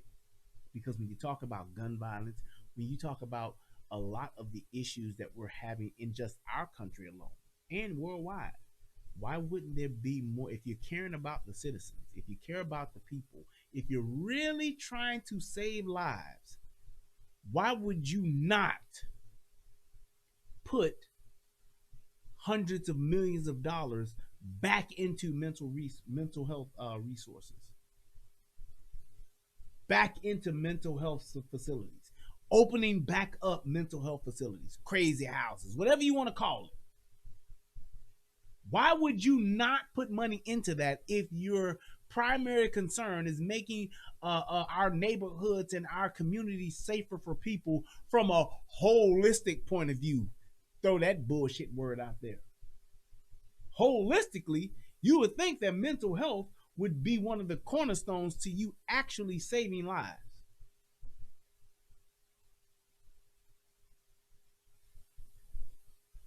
Why wouldn't you put those resources towards shoring those issues up, shoring up those different areas, as opposed to saying, no, we're going to take everybody's guns and leave y'all with the crazy motherfuckers and the thugs on the streets? All sorts of checks on the licensing process around mental health. There are so many things that we already have in place that the issue is firearms that are obtained illegally. That's the problem. So any of the major incidents that have happened, when you look at it, these aren't licensed firearms owners and their guns were illegally sourced. So why would we spend $1 billion on this? Mr. Julian. Well, we take no lessons from the Conservatives. They gutted crime prevention programs when they were in power. And the Liberals like to talk about the investments they're making. But the reality is, when you look at the Liberal... Truth be told, they kind of did the same thing here. They gutted our fucking mental health. Closed all the crazy houses. Took away all the mental health resources. They put those motherfucking people, those veterans, those crazy uncles and aunties of ours, they literally put them on the streets. Literally. Terrible. Investments across the country. And in a place like Surrey, BC, it basically means one additional police officer can be hired. And when we look at the extent of the growing levels of gun crime, we have to make sure that the investments are made, that we are removing dangerous weapons from the streets. There's no doubt about that.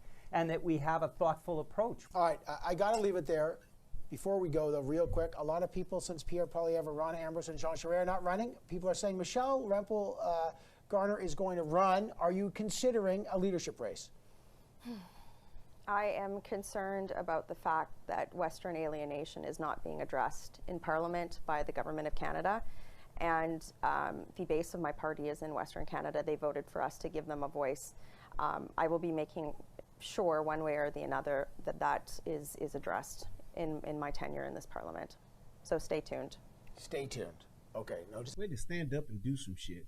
But my thing is this: it's like when we talk about all of those things that we want for our communities, and this is Democrat. If you vote Democrat or Republican, whichever one it should be, why aren't we holding them to task with that?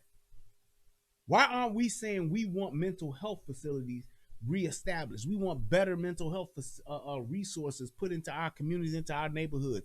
Why do we need to defund the police for that? If we can find hundreds of millions of dollars for fucking art programs, if we can find hundreds of millions of dollars for all of these other fucking programs that we have, how come we need to defund the police to help crazy people, to help mentally challenged people, mentally ill people? Why do we need to do that?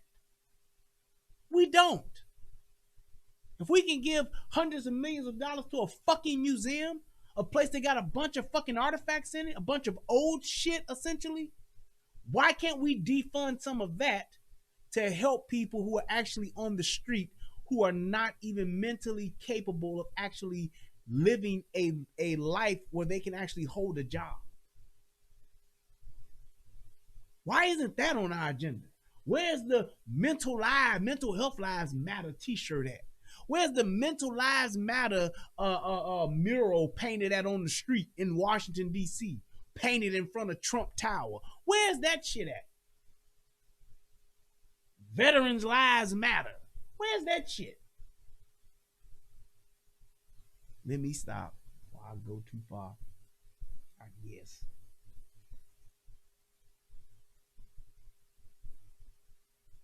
Yeah, we're going to do this one, then we're going to do this other one.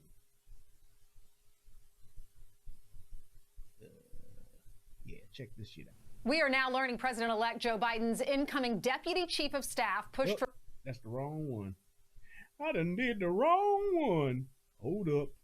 Wait. There we go. Here we go. This is the one I need right here. That's the last one. So this is 2016 town hall meeting with Barack Obama. So good guys, why then do you and Hillary want to control and restrict? So good guys, why then do you and Hillary want to control and restrict and limit gun manufacturers, gun owners, and the responsible use of guns and ammunition to the rest of us, the good guys, instead of holding the bad guys accountable for their actions? And Mr. President, if I may, I'd like to use Chicago, your hometown, a city that has some of the strictest gun laws in the nation, a city that for decades and still is under Democratic control, a city that has an outrageous and even embarrassing murder rate as my first example. Why can't we round up these thugs, these drug dealers and gang members, and hold them accountable for their actions, or allow the good people in Chicago access to firearms to protect themselves? Good.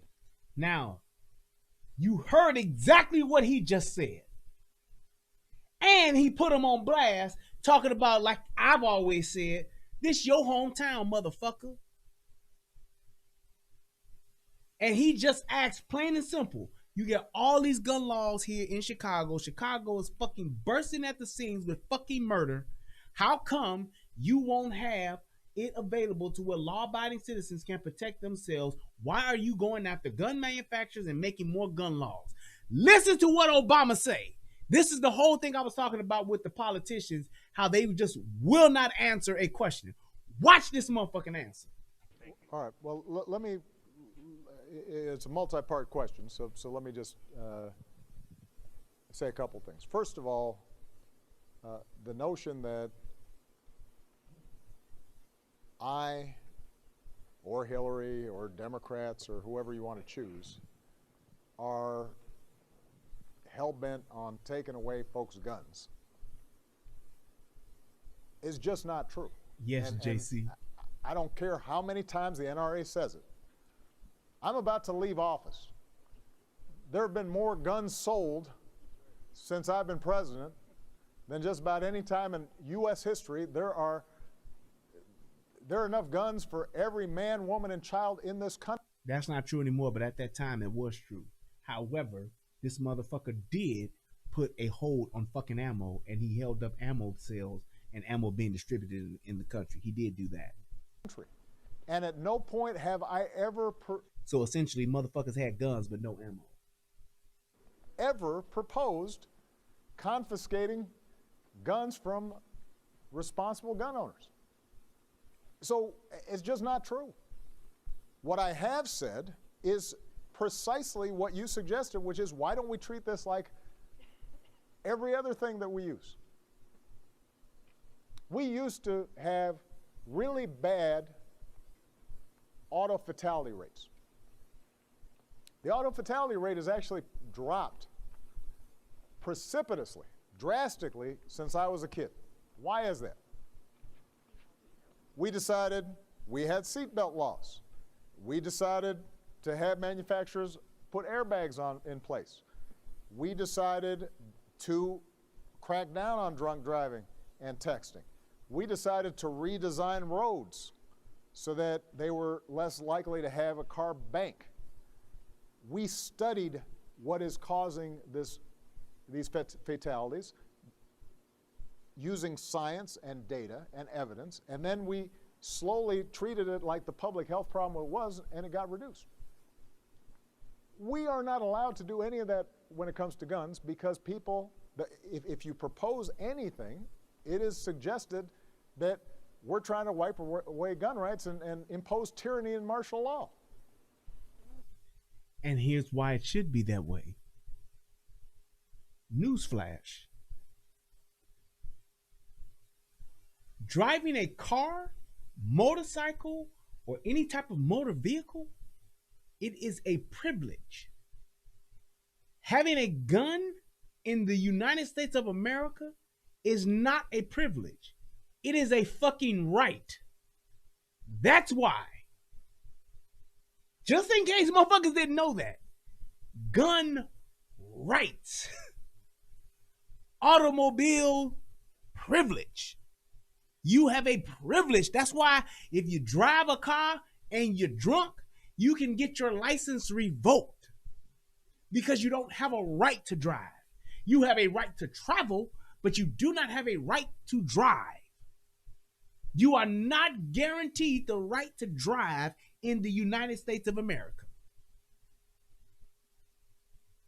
It is a privilege. However, owning a gun, that is a right. Carrying a gun, it is a right.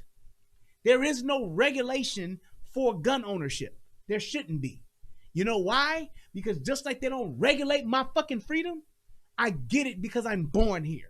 You don't regulate my speech, well now motherfuckers do, because I should be able to say what the fuck I want because I was born here.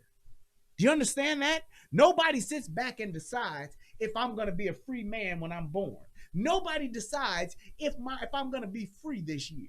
Nobody should be able to decide if I should, I wonder if we should let them have the right to vote. No, I get that because I'm born here. That's it. Don't matter who the fuck I vote for, I have the right to vote. Voting is not a privilege, It is a right. That's a difference. That's what these motherfuckers don't understand. And then my thing again here with the car comparison, since he opened the door, let me go ahead and walk through it. You don't get to determine how many cars I own. You don't get to determine how many vehicles I get to have. If I get to have one bike and one car, if I get to have one motorcycle or two cars or two motorcycles and three cars, you don't get to determine that. I could have literally hundreds of fucking cars. And just because it is a privilege, I have to register those vehicles. Yes, I do. But I own them nonetheless. They are mine nonetheless. I have to pay to have them because it's a privilege. It's not a right.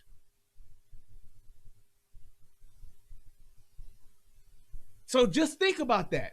This is not, people try to compare this. Well, that's how we made cars safer. Yeah, but it's still more car accidents kill people than guns every year. More people die from vehicle accidents, motorcycle accidents, than they do from guns every year. Drive with all of the regulations, all of the safety precautions, we did the roads and we changed the roads to where cars wouldn't bank. We also added seat belts. We made seat belts a mandatory law to where that's what you had to do. Then we also made it to where airbags became regulation. You had to have them in your vehicle to make things safer. However, automobile accidents, motorcycle accidents kill more Americans than guns do every fucking year. There's somebody dying right now in a car accident. Word is bond. So what do? Do we ban cars? Do we confiscate all vehicles? Here's another caveat, Mr. Obama, that you failed to mention, but since you opened the door, I'm going to walk through it again. How come there's no regulation or no governors or any type of technology that prevents my vehicle from going over the speed limit? How the fuck can I buy a Bugatti that goes over 200 miles an hour and the speed limit anywhere in the fucking country? I want to say the highest speed limit is in California. I want to say it's 90 miles an hour? Some areas it's 80 in the country. I think the average is probably like 75 miles an hour or 65 miles an hour or something like that. Is the speed limit, period, on the highway. You can't go no more than 75. So why the fuck are there cars being made that go 100, 110, 150, 180, 200? Why is that? My truck only goes, maybe, I think if I put the pedal to the metal, might go 100. But why should it do that? The speed limit's only 70. It would be safe. Yes, you on my, oh, you right there with me, Scotch. I'm on my way to it. If what he's saying is true, then it would make sense to make the speed limit for vehicles 30 miles an hour, 20 miles an hour, max. Why? Because it would be safer. Most people, there's such a high percentage of people, I'm talking in the 90s, would survive car accidents if those accidents occurred at a lower mile per hour. Make the speed limit 15 miles an hour. You could get hit as a person with a car that's going 15 miles an hour and fucking probably would survive it than it would be going 80. Why the fuck do they? So that means we should have limits and governors on Ferraris. So yeah, you should be able to buy this $200,000 vehicle, pay the luxury tax on it, pay the registration for the tags and all that. But that Lamborghini only goes 60 miles an hour. Why? Because that's the speed limit. That's the national speed limit average. That's what he's saying. But you don't have any fucking governors on that, do you? No, you don't. If you're going to make me have a 10 round magazine, then I should be able to make it to where a car can only go 25 miles an hour. Whether it's a fucking Bugatti or whether it's a fucking Hyundai. You don't like that shit though, do you? Let me take it a step further. How about shoes? People buy shoes all the time. You don't need all those shoes. Joe Biden tells you to buy a shotgun? Hell, buy a pair of Nikes and that's it. Buy a pair of boots. Buy a pair of Uggs. They last. You get a pair of gym shoes and a pair of dress shoes. Mr. Rogers does it every fucking day. He changes from his dress shoes to his work shoes, changes from his work shoes to his dress shoes, puts a sweater on, takes a jacket off, and that's his life. You should only have 2 pairs of shoes. A pair of gym shoes to wear around the house, a pair of dress shoes to go to work and to go to church. We don't regulate that shit, do we? It's excessive. Do you know how many little hands and feet make shoes across the world?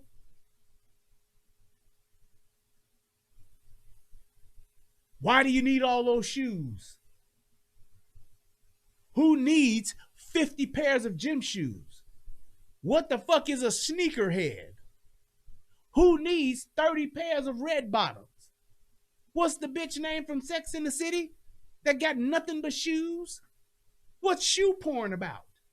Why would she need all these red bottoms? Well, they go with different outfits. Fine. Get you a black pair, get you a brown pair. That's it. Black and brown goes with everything. I'm not a fashionista, but my wife tells me that quite often. Black and brown go with anything.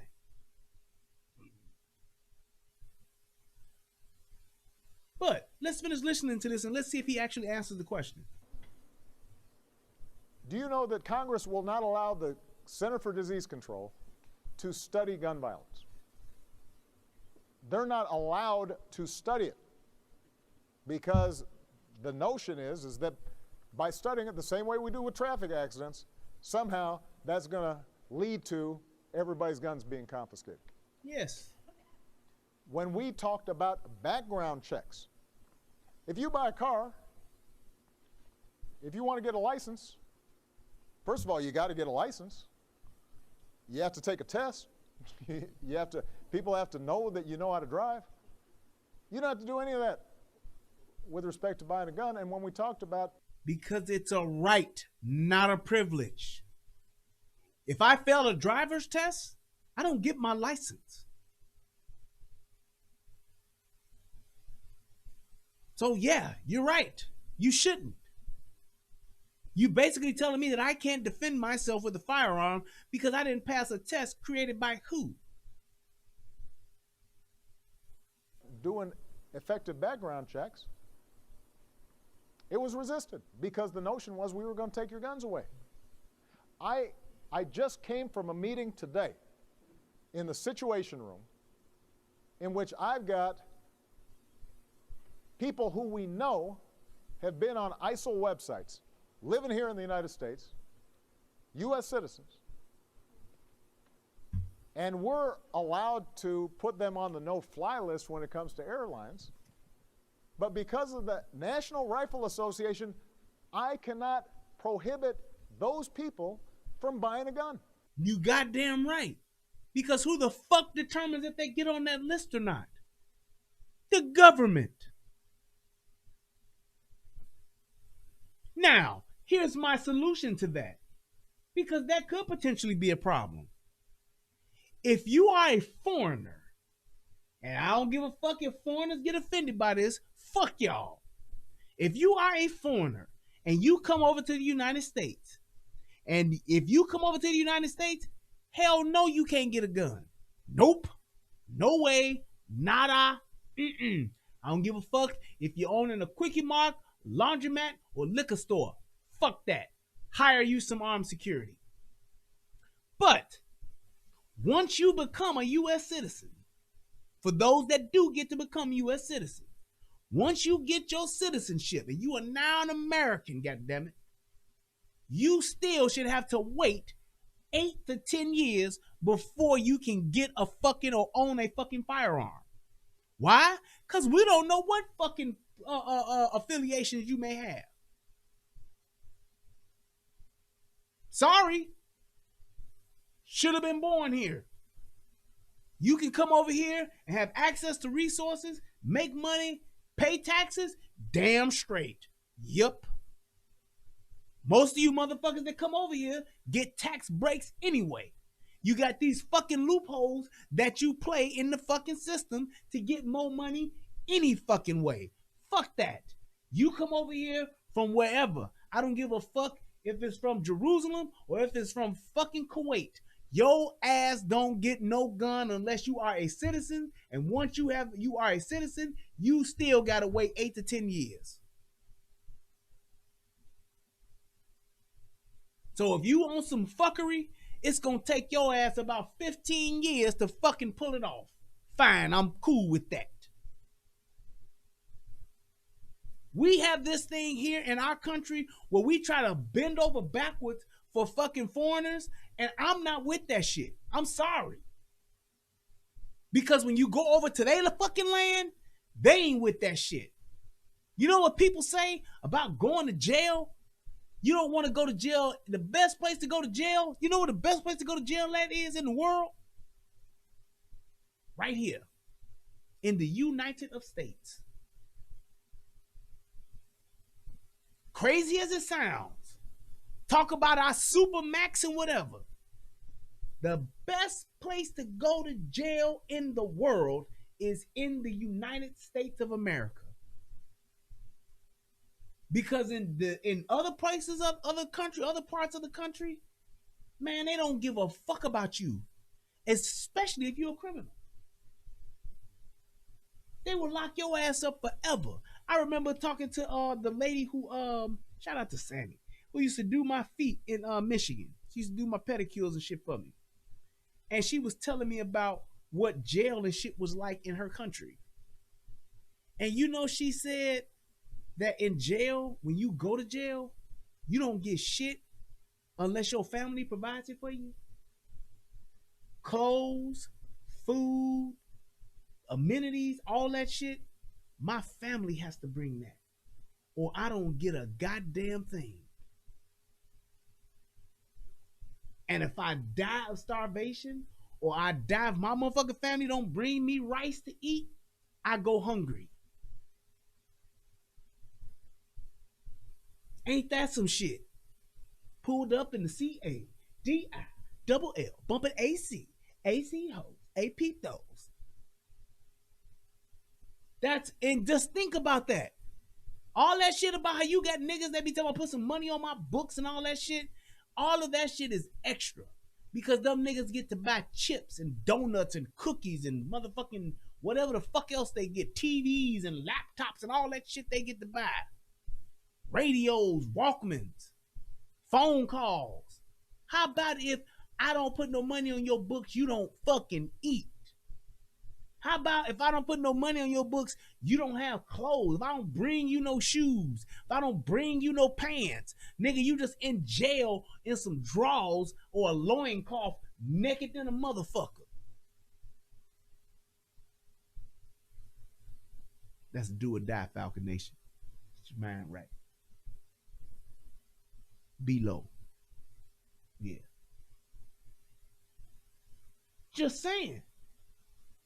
Here, you get everything here. 3 hots and a cot. It ain't the plushest of best of shit, but you get a blanket, pillow, a little mat or whatever to lay on. You get t-shirt, you get a shirt, you get drawers, flip-flops, pants, looking like a goddamn orderly dressed in orange.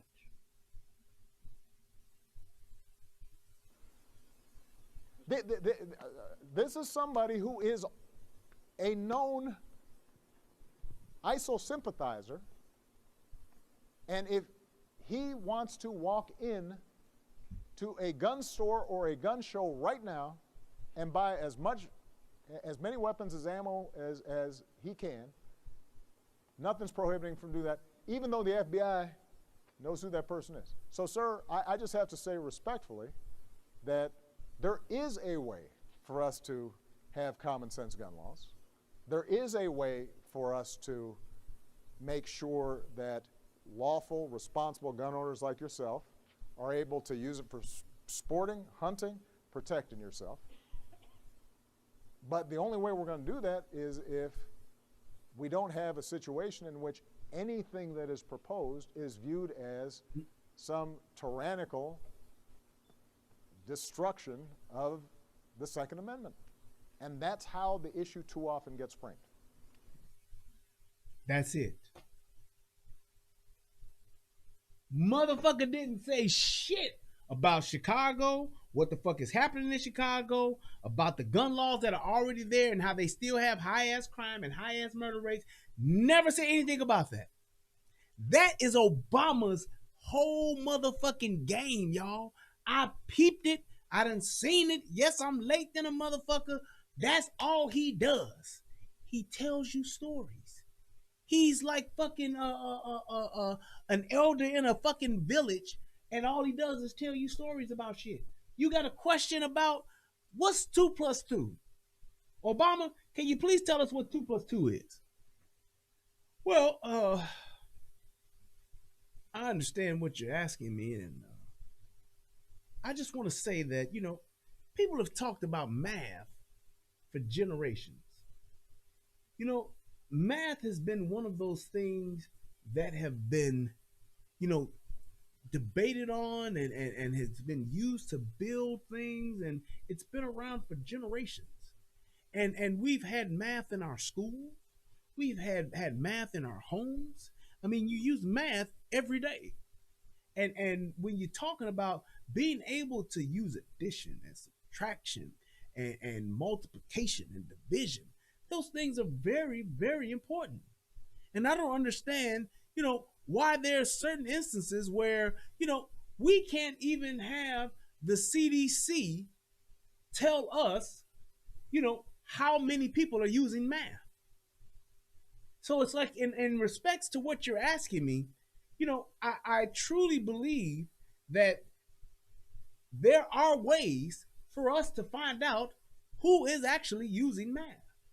You know, there was a time when people didn't have, you know, tools to write. There was a time when we didn't have reading and writing, you know, but, you know, just through evolution, we were actually able to begin to develop symbols, to use pictures, and put those pictures together to develop words. And then we were able to actually develop speech. And then we were able to actually talk. And once we began to talk, we used that to communicate again amongst each other. And that's how we had conversations, because conversations are actually the most important thing that we can have as a people. Conversations can save lives. When you're talking about being at home with your loved ones, when you're talking about the time you spend with your grandparents and your children and your grandchildren, you know, just generations of people that are in your family, it's conversations that creates the memories that you have. So when I think about my grandmother, when I think about my grandchildren and the time I spent with my grandfather and my father and my brothers and sisters, it's the conversations that matter. So when we talk about saying, hey, you know, how can we actually get to the answer of it being what is 2 plus 2? I say that math is very important, but you can't have math without the conversation. Next question. Tell me that ain't what the fuck he just did. Tell me that ain't what politicians do. Just like the Canadian motherfucker. He wasn't as smooth as Obama was, but that's exactly what the fuck he did. He mentioned your question and told you a story that had nothing to do with your fucking question, and then took that and gave that as your answer. Watch how this motherfucker talks. When he talks about anything, he does that shit. And the thing about it is that he does it extremely well. He is when you talk about preachers, politicians, and pimps, the majority of the time, they're all one and the same. They're all one and the same. Listen to a pimp. Go and watch Pimps Up, Hoes Down. Go and watch that shit. It's like 3 or 4 of them, I think. But go and watch it and just listen to not necessarily what they're saying, but listen to the way that they say it and the way they approach it. Then watch a politician. Then go and listen to a preacher. Actually, I'm going to help you with that one. Watch this shit.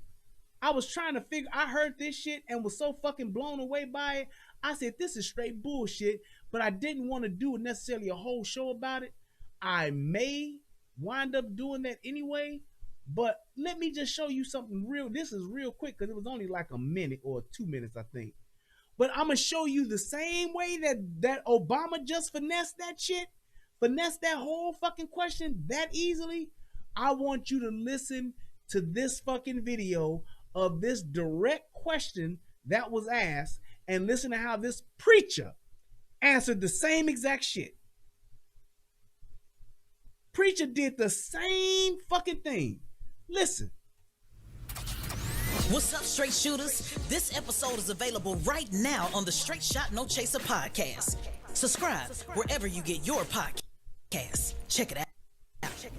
What is your response to conservatives that say that there's no way that you could serve the same God that they do and not take a position on pro-life? So can you break that down for those? Absolutely. So she's asking this dude, this is Teslan, what's her name? Figueroa, I think her name is.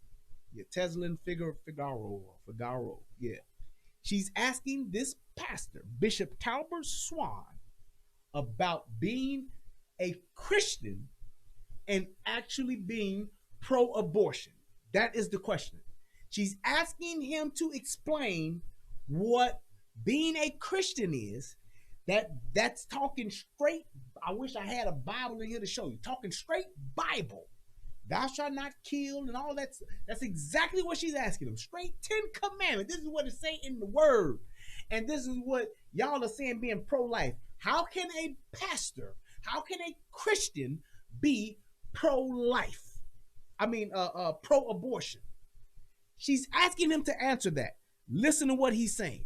Listen to how he answers it. So basically what the right has done from a Christian perspective is try to make African-American Christians feel guilty in terms of their theological beliefs or doctrinal beliefs around abortion, same-sex marriage. They have chosen what I call wedge issues to say that unless you vote Republican, unless you vote conservative, you are violating God's law regarding these important issues. And sadly, there are some black folk who have bought into that. What the fuck is a wedge? She just asked you, how can you be pro-abortion and you are a Christian? And listen to what he meant. He immediately goes into talking about the right. He immediately goes into talking about the Republicans. That's what he went to immediately. Watch it again. What's up, straight shooters? This episode is available right now on the Straight Shot No Chaser podcast. Subscribe wherever you get your podcasts. Check it out. What is your response to conservatives that say that there's no way that you could serve the same God that they do and not take a position on pro-life? So can you break that down for those? Absolutely. So basically what the right has done from a Christian perspective is try to make African-American Christians feel guilty in terms of their theological beliefs or doctrinal beliefs around abortion, same-sex marriage. They have chosen what I call wedge issues to say that unless you vote Republican, unless you vote conservative, you are violating God's law regarding these important issues. And sadly, there are some black folk who have bought into that. Our pushback against that is, first of all, their pro-life stance is not truly pro-life. It's anti-abortion. Because you cannot be pro-life and then tout the death penalty, justify the extrajudicial murder of black people every time a cop kills an unarmed black person, ignore the infant mortality rate, try to take health care away from millions of people who without it would be literally fighting for their life because they don't have the medicine and the care to keep them alive. So on every other... What does that have to do with how the fuck are you pro-abortion and a Christian? He ain't said shit yet, but you see what he's doing? He's talking about everything else but the actual question. Front, you have no problem with black and brown people dying, but you want them to be born, only to be born into an America that you then push policies that say, we're not going to provide WIC, we're not going to provide health care, and then you demonize those same mothers that you want to have those children, once those children come into the world, as being... How are you demonizing single mothers who are aborting babies, which is what we're asking you about? But now you're talking about the single mothers who are actually fucking going and having their babies and getting on fucking WIC, getting on public aid and having babies that they can't take care of. Not one, not two, but 3, 4, 5, 6, 7, 8, 9, 10 kids. They having babies and ain't nobody taking care of them. They can't take care of them. You don't think that's a problem, Pastor? You really don't think that's a problem? Seriously? Being irresponsible, and you send them out on their own. They're not truly pro-life. That's it. Never answered the question. And that's exactly what he tells her he's going to do. Could serve the same God that they do and not take a position on pro-life. So can you break that down for those? Absolutely. So can you break that down for those? And he says, absolutely. So basically what the right has done from a Christian... What the fuck does the right have to do with you breaking down being pro-abortion and a Christian? But you see, what was the difference? I just played that to just point out what's the difference between what he just did with that direct question I was asked of him and what Obama did. One and the same. And I don't even need to go and find a video of a pimp talking the shit that he talked, because we all know how pimps talk. We all know how pimps talk. So that's not even anything for me to even have to go and say, well, let me go ahead and show this part. I ain't even got to do that. But all I'm saying is when you're talking about those three, the pimp, the preacher, and the politician, one and the same. One and the same. When you can't ask anybody a direct question and get a direct answer, I don't care if it's the Pope, I don't care if it's a politician, I don't care if it's a pimp. Why you pimping out here? And if they go off into some, hey, you know, I'm out here doing what it do because it does what it does. I'm out here, you know, I'm out here, you know, making a life for myself and for everybody else. See, I'm trying to do what I need to do so we can do what we need to do, because that's what pimping is, baby. I'm not just pimping. I'm out here. I'm an entertainment coordinator. Same thing. When you got somebody who can't answer a direct question, side out that motherfucker. That's the motherfucker you need to watch out for. And not all preachers are like that, and not all politicians are like that. But the thing is, pimps, they all are like that. But I'm just saying, in the end, when you have that type of person, know what you're dealing with. It's all one and the same. And we have too much of that in Washington. We have too much of that in our local government. And we have, yes, too much of that in our pulpits to where it has become a problem, to where it's all overlay for the underlay. It's all a ruse. It's all BS to either get you for your money or to get you to give them power, if not both.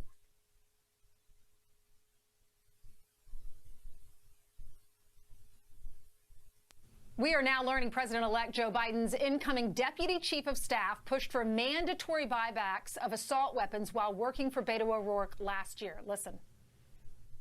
We are actually the only campaign with a plan, though, since some other candidates have come out and support, but a plan that supports mandatory buybacks of weapons of war. An assault weapon ban is very, very important, and we need to have it. And have you noticed that all of these people that are pro-gun buyback, that are anti-gun, none of them have them? None of them have them? None of them like them? None of them have even shot them? None of them don't even know how they work? None of them don't even know what some of them even look like. They can't even identify some of the different guns, different types of guns. Hell, what was that lady named somebody Jackson or something? She was talking about a 50 caliber and was calling a .223 bullet a 50 cal bullet. These are 50 calibers. So they're not even informed. And a lot of times, what most of your politicians will do, they will have stances on things that they're not even informed about. It's just because that's what somebody told them to think. It's because that's what they think you want them to think or want them to say. They'll just say it. But that only takes weapons of war off the streets in the future. It does nothing for weapons of war that are currently out there. Here to discuss this is attorney and gun rights activist Colion Noir. Good to see you, Colion. What do you make of this? What does this mean for the family that owns guns? And I just want to say, I like Brother Colion Noir. I like how he talks. I like the way that he constantly is in the fight. I ain't got nothing but respect for Colion Noir. Salute to you, brother. And believes that they need them to protect their family. Well, you know what's interesting is she keeps calling them weapons of war. But just a couple nights ago, I had a guy banging on my door and trying to come into my house for 15 minutes. And when I called the cops and I was staying in my house with my AR-15, it wasn't a weapon of war to me. It was a weapon for my defense. So I don't understand why they keep trying to vilify the idea of common Americans utilizing an AR-15 to defend themselves, especially considering that less than 2% of gun deaths in this country are committed with AR-15s. Here is Biden's statement on the buyback program. He says President-elect Biden. He said less than 2%, so that means I was wrong. I think I said less than 1%, if I'm not mistaken. But less than 2%. Biden or his team says President-elect Biden supports a voluntary buyback program. When you read more about it, he says. And this brings us all the way up to today. So I took you all the way back to '96. In Australia, then we went on to Venezuela, then we moved on to Canada, then we moved on to 2016, and now we're here at 2020. And you see what they're talking. Buyback. Either sell the guns back to the government or register them with the ATF. What do you think about that? Honestly, I think it's a slap in the face to common working Americans, because if you think about it, that idea is inherently elitism. Because basically what he's saying is either you have the money to pay for the incredible tax that I'm going to place on this firearm, or you have to turn it in with a voluntary buyback, which essentially is nothing more than a gun confiscation, because I don't have an option. It's either I can afford to pay the tax on it, or I have to give up my guns. The only people that hurts are people who are from a lower economic status, who are usually in neighborhoods where they probably need these guns the most. People who are wealthier won't have a problem paying these taxes. So who is he actually trying to help? Well, with defunding police, with so many police officers retiring, now with this buyback, we're not allowed to have certain types of weapons if they get their way. It's very scary if you have a gun to protect your family or a weapon to protect your family. What if the Democrats win the Senate with these two elections in Georgia in January? What does that mean? That's interesting you bring that up, because I was actually going to talk about that. I think anybody who is a firearm owner, especially those that live in Georgia, I think that the runoff election that's going on in Georgia right now is probably the most important election with respect to the Second Amendment, considering that the two individuals who are Democrats that are running have voiced they're essentially anti-gun. And so from that perspective, if they do take the Senate, we're going to find ourselves in a situation that if Joe Biden is the president, you would have Kamala Harris as a person who would be deciding tiebreakers on particular bills. And we know what the Democrats plan to do with respect to gun control, especially trying to push an assault weapons ban. She said in the past she does support the mandatory buyback of assault weapons. Colion, thank you so much for joining us. Glad you're safe after that guy was at your front door for so long. God bless you. Thank you. In 1835 in Texas, soon after a weapons confiscation request, the ladies of the settlement hastily made a... Alrighty. So that pretty much, like, I think that was everything. If I'm not mistaken. Oh, wait, there could be one more, but I don't think so. I think we already did that guy. Nope, we didn't. On this, let's bring in outgoing Conservative leader Andrew Scheer. And good to have you. Thanks for spending some time with us to talk about this, Mr. Scheer. Thanks for having me on the show to give me the opportunity. Yeah, you bet. So, you know, we just heard from Peter MacKay. He says it's crass. It's using the tragedy for political purposes. What do you think? Well, I think there are two very unfortunate things here. One is that the Prime Minister is choosing to do this at this time, with the House of Commons effectively suspended when the whole nation is gripped by the coronavirus and the response to it. We don't believe that while there is no opportunity for parliamentarians to hold the government to account, to question the wisdom of their policies, that this is not the time to be making important policy changes. In addition, to do so quickly off the heels of a tragedy in Nova Scotia, a tragedy which was committed by an individual who did not have a valid license. Therefore, all the firearms that he owned were illegal. We believe that this is unacceptable. Conservatives believe in effective gun control that keeps firearms out of the hands of dangerous offenders, not simply asking law-abiding Canadians to follow more rules or more laws. Yeah, and interesting though to note, I mean, in terms of Nova Scotia shooter, 2 of the long guns that he used, yes, were illegal, but are also on that list to ban. But what would you say for Canadian, and certainly on the heels of any shooting tragedy here in the United States or anywhere, there is a bubble up of concern about gun violence in general. Not surprising that people would say now is the time to do exactly that. Well, again, just to reinforce the point, because the shooter in Nova Scotia did not have a license, that means that all his firearms were illegal. And obviously, unfortunately, tragically, that did not prevent this person evil. And what we're saying is that, yes, anytime there's a tragedy, we need to look at what happened. We have major questions as to why it took so long for the RCMP to issue warnings, how this individual obtained what seems to be very authentic looking uniforms. Of course, we should be asking questions about what happened and what lessons could be learned. But the overwhelming majority of homicides committed in Canada are done so with illegal firearms, smuggled firearms, guns coming in from the United States and other countries. We believe that it's lazy, ineffective government to take all the people who follow all the rules in Canada and say, here are some more rules for you to follow. And meanwhile, organized criminals and drug dealers who don't care which laws they're breaking, that we don't address them. And what Conservatives are saying is, when it comes to precious resources that police departments have, let's go after the criminals. Let's have more inspections at our border. Let's have bigger task forces that can penetrate criminal organizations, and let's get those illegal guns off the street. That is what will actually make our communities safer. Right, and when Canadians are polled on this, Mr. Scheer, I mean, yes, they say, you know, you can go after the guns and gangs, and there's initiatives underway to go after guns and gangs, and some border input on that over the past couple of years. But when you look at the polls that come in, 61% of Canadians in one of the most recent polls said that they'd support a complete ban on assault rifles and handguns. And that number jumps to 75% when you're talking about just a simple assault rifle ban.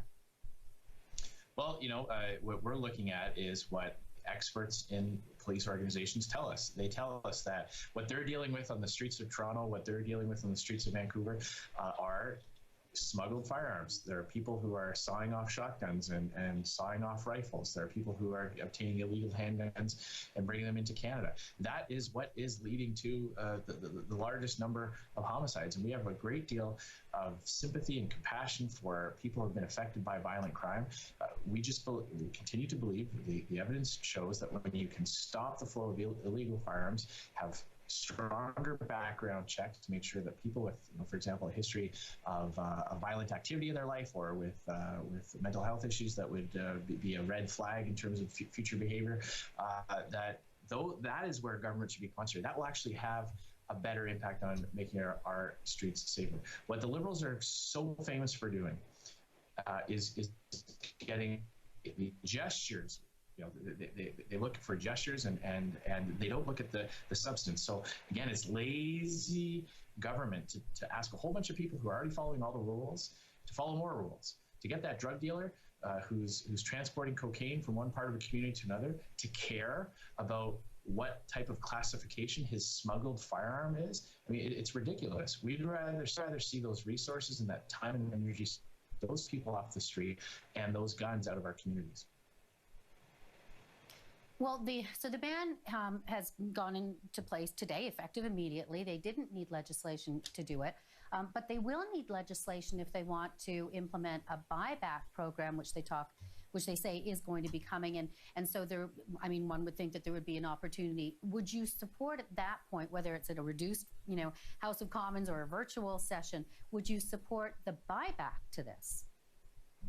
Well, as you point out, they made this announcement through regulations, which means that there's no vote in the House of Commons. But even so, when governments make major policy changes, to do so when the House of Commons has been effectively shut down by the government, I might add, eliminating 80% of the parliamentary sittings where we don't really have the opportunity to question the government for things unrelated to the coronavirus.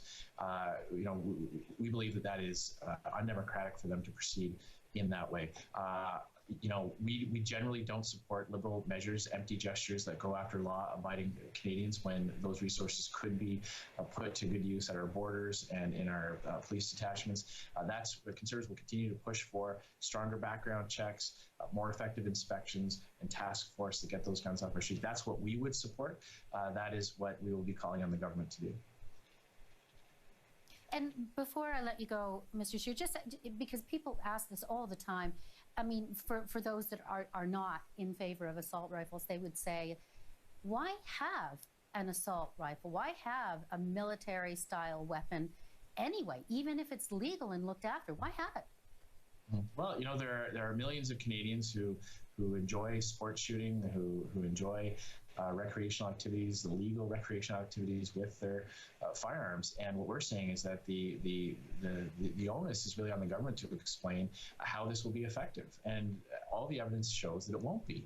So what we're saying is it's not a question of whether or not some Canadians do or don't want these types of things to be legal. It's what is the most effective way for the government to keep our community safe, and we don't believe, again, to picture all the millions of Canadians who have their valid licenses, who follow safe storage laws, who call to get appropriate permits when they transport their firearms, who go to and from ranges. They follow all the rules. Now we're saying we're going to ask all those people to follow a few more rules.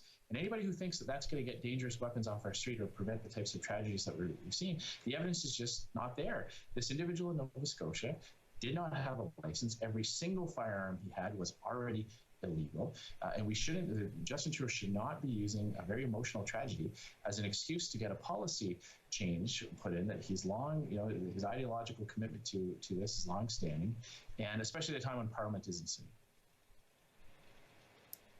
We will leave it there. Andrew Scheer, thank you very much for weighing in. So that's pretty much talking about what they already have done in Canada. They already got it. But I wanted to end the show with this. I want you to see the Secret Service. What you're looking at is the Secret Service detail. And when you're talking about all of these people that you see here, what do you see? Guns, guns. That's what you see. That is the back of a Secret Serviceman being in the back of a sports utility van that's in the motorcade for the president. That's the Secret Service detail walking with the president. Now, these people, there you go. These are the people that are walking with the president. They have MP5s. Matter of fact, let me see if I got a picture of an MP5. You'll see one. I'm sure they got one somewhere. But I want you to read this. Never forget what this tyrant said. To conquer a nation, first disarm its citizens. Now look at what these motherfuckers have. That's the MP5 right there. Double magazine MP5 for the president. You see the detail.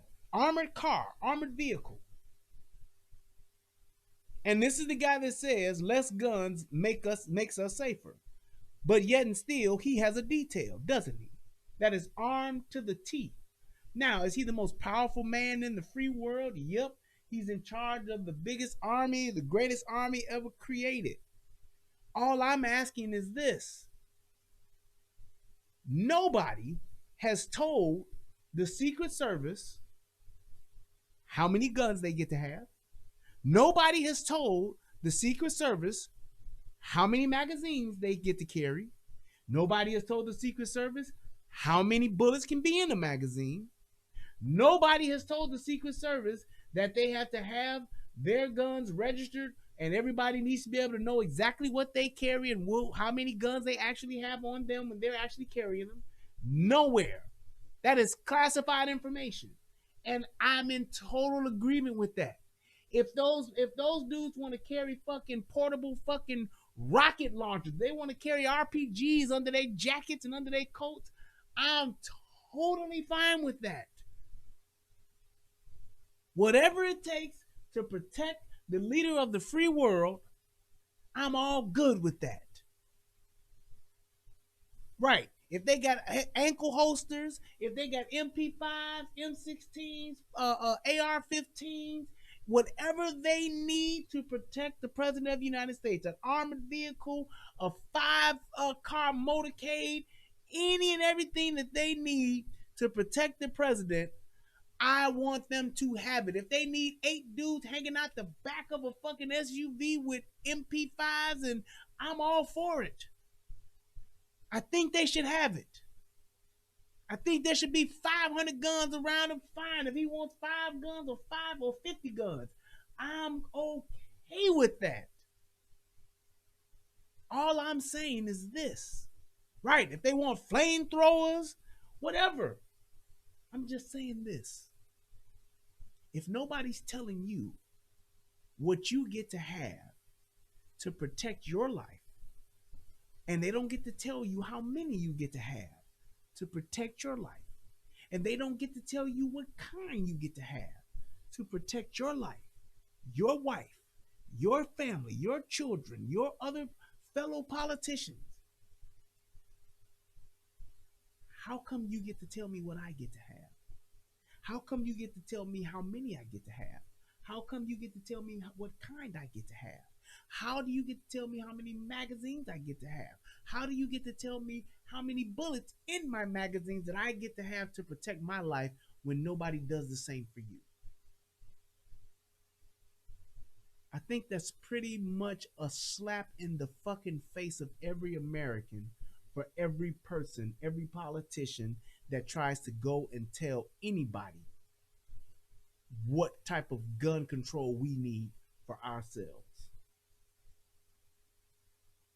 I believe somebody put it in the chat earlier, and I've said this plenty of times. I believe I should be able to own any type of firearm that I possibly can as an American in this country. Anything that the military has, I should be able to have it. Why? Because I pay for all of the shit that the military has. And two, well, number one is that I pay for all the shit the military has. Number two, it's my right. Plain and simple.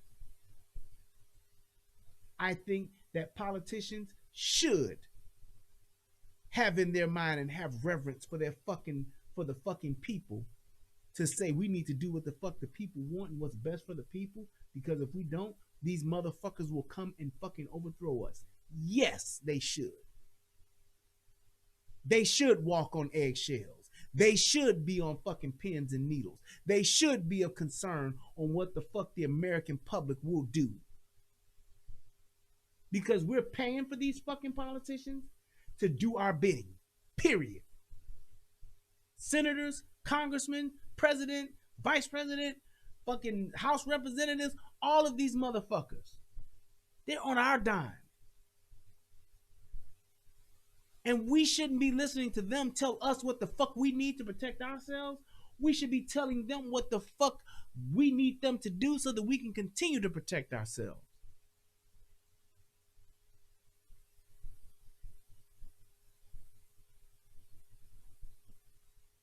Think about that. If anybody who is foolish enough to think that this government is going to do what's best for all of us, you are a fool.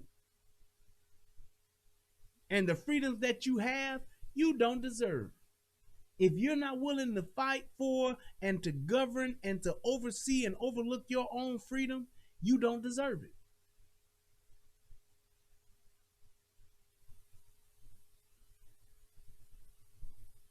Exactly, Mr. Chahua. A republic is a government ran by the people. The people, as Bain would say. And the fact that we've gotten so fucking comfortable, we've rested on our laurels to the point to where we feel as though that's not important.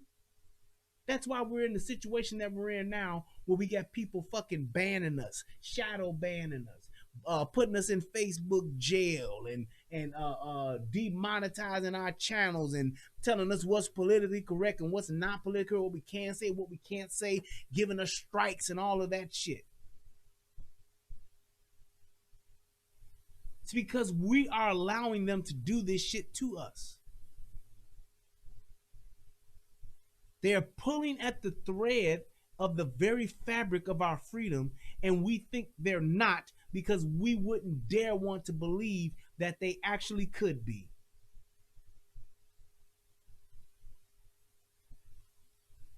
And my problem is this. We gotta fix it. Check out the justice and how they run it. A little bit of Chuck D. But my problem is this. How is it that we don't give a fuck about it? How is it that we're not concerned? We should be in a fucking uproar at the mention of anything taking away or infringing upon any of our rights. Voters' rights, election. Freedom of speech, COVID. Freedom of firearm, right to bear arms, Pro 2A, gun control. We should be in a fucking uproar every time they even mention it. Every time they try to change it, they want to talk about it. Look at it like this. The forefathers of this thing we call the United States of America, they left a tyrannical government and they came over here and they said, let's make sure that what happened over there never happens over here. And that's why they wrote the Constitution the way that they did. That's why they were as vague as they were. And that's why they put in there the amendments that they put in there. So that it would never get like that again. So the whole thing when you have these constitutional lawyers that come and say, oh, I studied the Constitution, and what they talked about then was muskets and nah. Do I think the forefathers had enough foresight to see, well, maybe one day they'll have guns with lasers? Nope. But I believe they had enough foresight to see a weapon is a weapon. A firearm is a firearm. I don't care if it shoots one bullet at a time and it takes 2 minutes to shoot the next one, or if you can shoot 47 of them or 60 of them in a matter of 60 seconds. It didn't matter. They wrote it that way on purpose. They didn't know what firearms would evolve to be, but they did know that firearms would evolve, just like all things. And that's why they wrote it the way that they wrote it. And they put in there that nice, beautiful little portion of saying, shall not be infringed. That means whatever fucking firearms are available, don't fucking infringe on them. And freedom of speech, yes, First Amendment back then, they didn't have social media, but they had press. That's why they gave freedom of press. So that the government, because back then, once upon a time, the press was actually about for the people. Once upon a time, the press actually had integrity. Once upon a time, the press actually was about the truth. And that's why I truly believe that these social media, big tech companies, they need to be turned into public. They need to be covered, or they need to be held accountable to First Amendment standards. They have become the new press. They have become the new voice of the people. All that shit. And I believe that they should be held accountable to the same standards. They are not private entities no more. Once you're at a point to where you can actually influence society and you can suppress people's voice, then yeah, you need to be held under the First Amendment statute. Absolutely. Absolutely. If I can control who says what, if I can control who sees what, if I can control who gets what, who has access to what, ever, then yes. All the algorithms and all that bullshit you want to talk, let them get enough lawsuits for violating First Amendment rights, or them motherfuckers will stop it then. Just saying. All right, I think that's about it. I think I've said all I needed to say and all I wanted to say. All I'm telling you is that people, that when you're having these conversations about these gun rights and these gun laws and gun control, send them to my channel. Send this actual episode to them and say, hey, you should take a look at this when you got some time. Yeah, I know it's 2-3 hours, but just take a look at it. See what it says. Skim through it. Because this shit matters. And if it comes down to where, hey, they're talking about saying, this is what the new law is, and we done came out and they pull a fucking Trudeau, it's gonna be a problem. We ain't gonna be no easy win. We're not gonna go gentle into that good night. From my cold dead hand, with my slide back in my barrel smoking, that's how it would end. And I believe there's about 80 million Americans that agree with me the same exact way. I hope that this video helps somebody become a better version of themselves. I want to say thank you to everybody that tuned in tonight. Thank you to everybody that clicked the like button. Shout out to Illa Dre, who hit your boy off with a buck. Also, shout out to my man, Mr. Robinson. For Mr. Robinson Neighborhood, just showing support. Oh, shout out to my man. Let's see who this was that donated on the PayPal side of the game. You can still donate. My man, William Robinson, hit your boy off with $5. He says, for Mr. Robinson Neighborhood, just showing support, my brother. I appreciate it, man. Thank you to everybody that donated. You can still donate. If you are watching this on the replay, feel free to do just that and donate. To everybody else that has tuned in to watch the show, thank you so much. Click the like button, click the subscribe button if this is your first time checking your boy out. I am Brian Redmond. This is the Relationship Rehab, and I just want to say thank you to everybody that came through tonight. Thank you to all of the mods. Thank you to Soto Nation. Thank you to my brother, last but definitely not least, Tommy Sotomayor. I love you all. Hey, y'all have a good night. I'm so glad I got to do this show with y'all. It's been grand. Y'all be easy. Peace.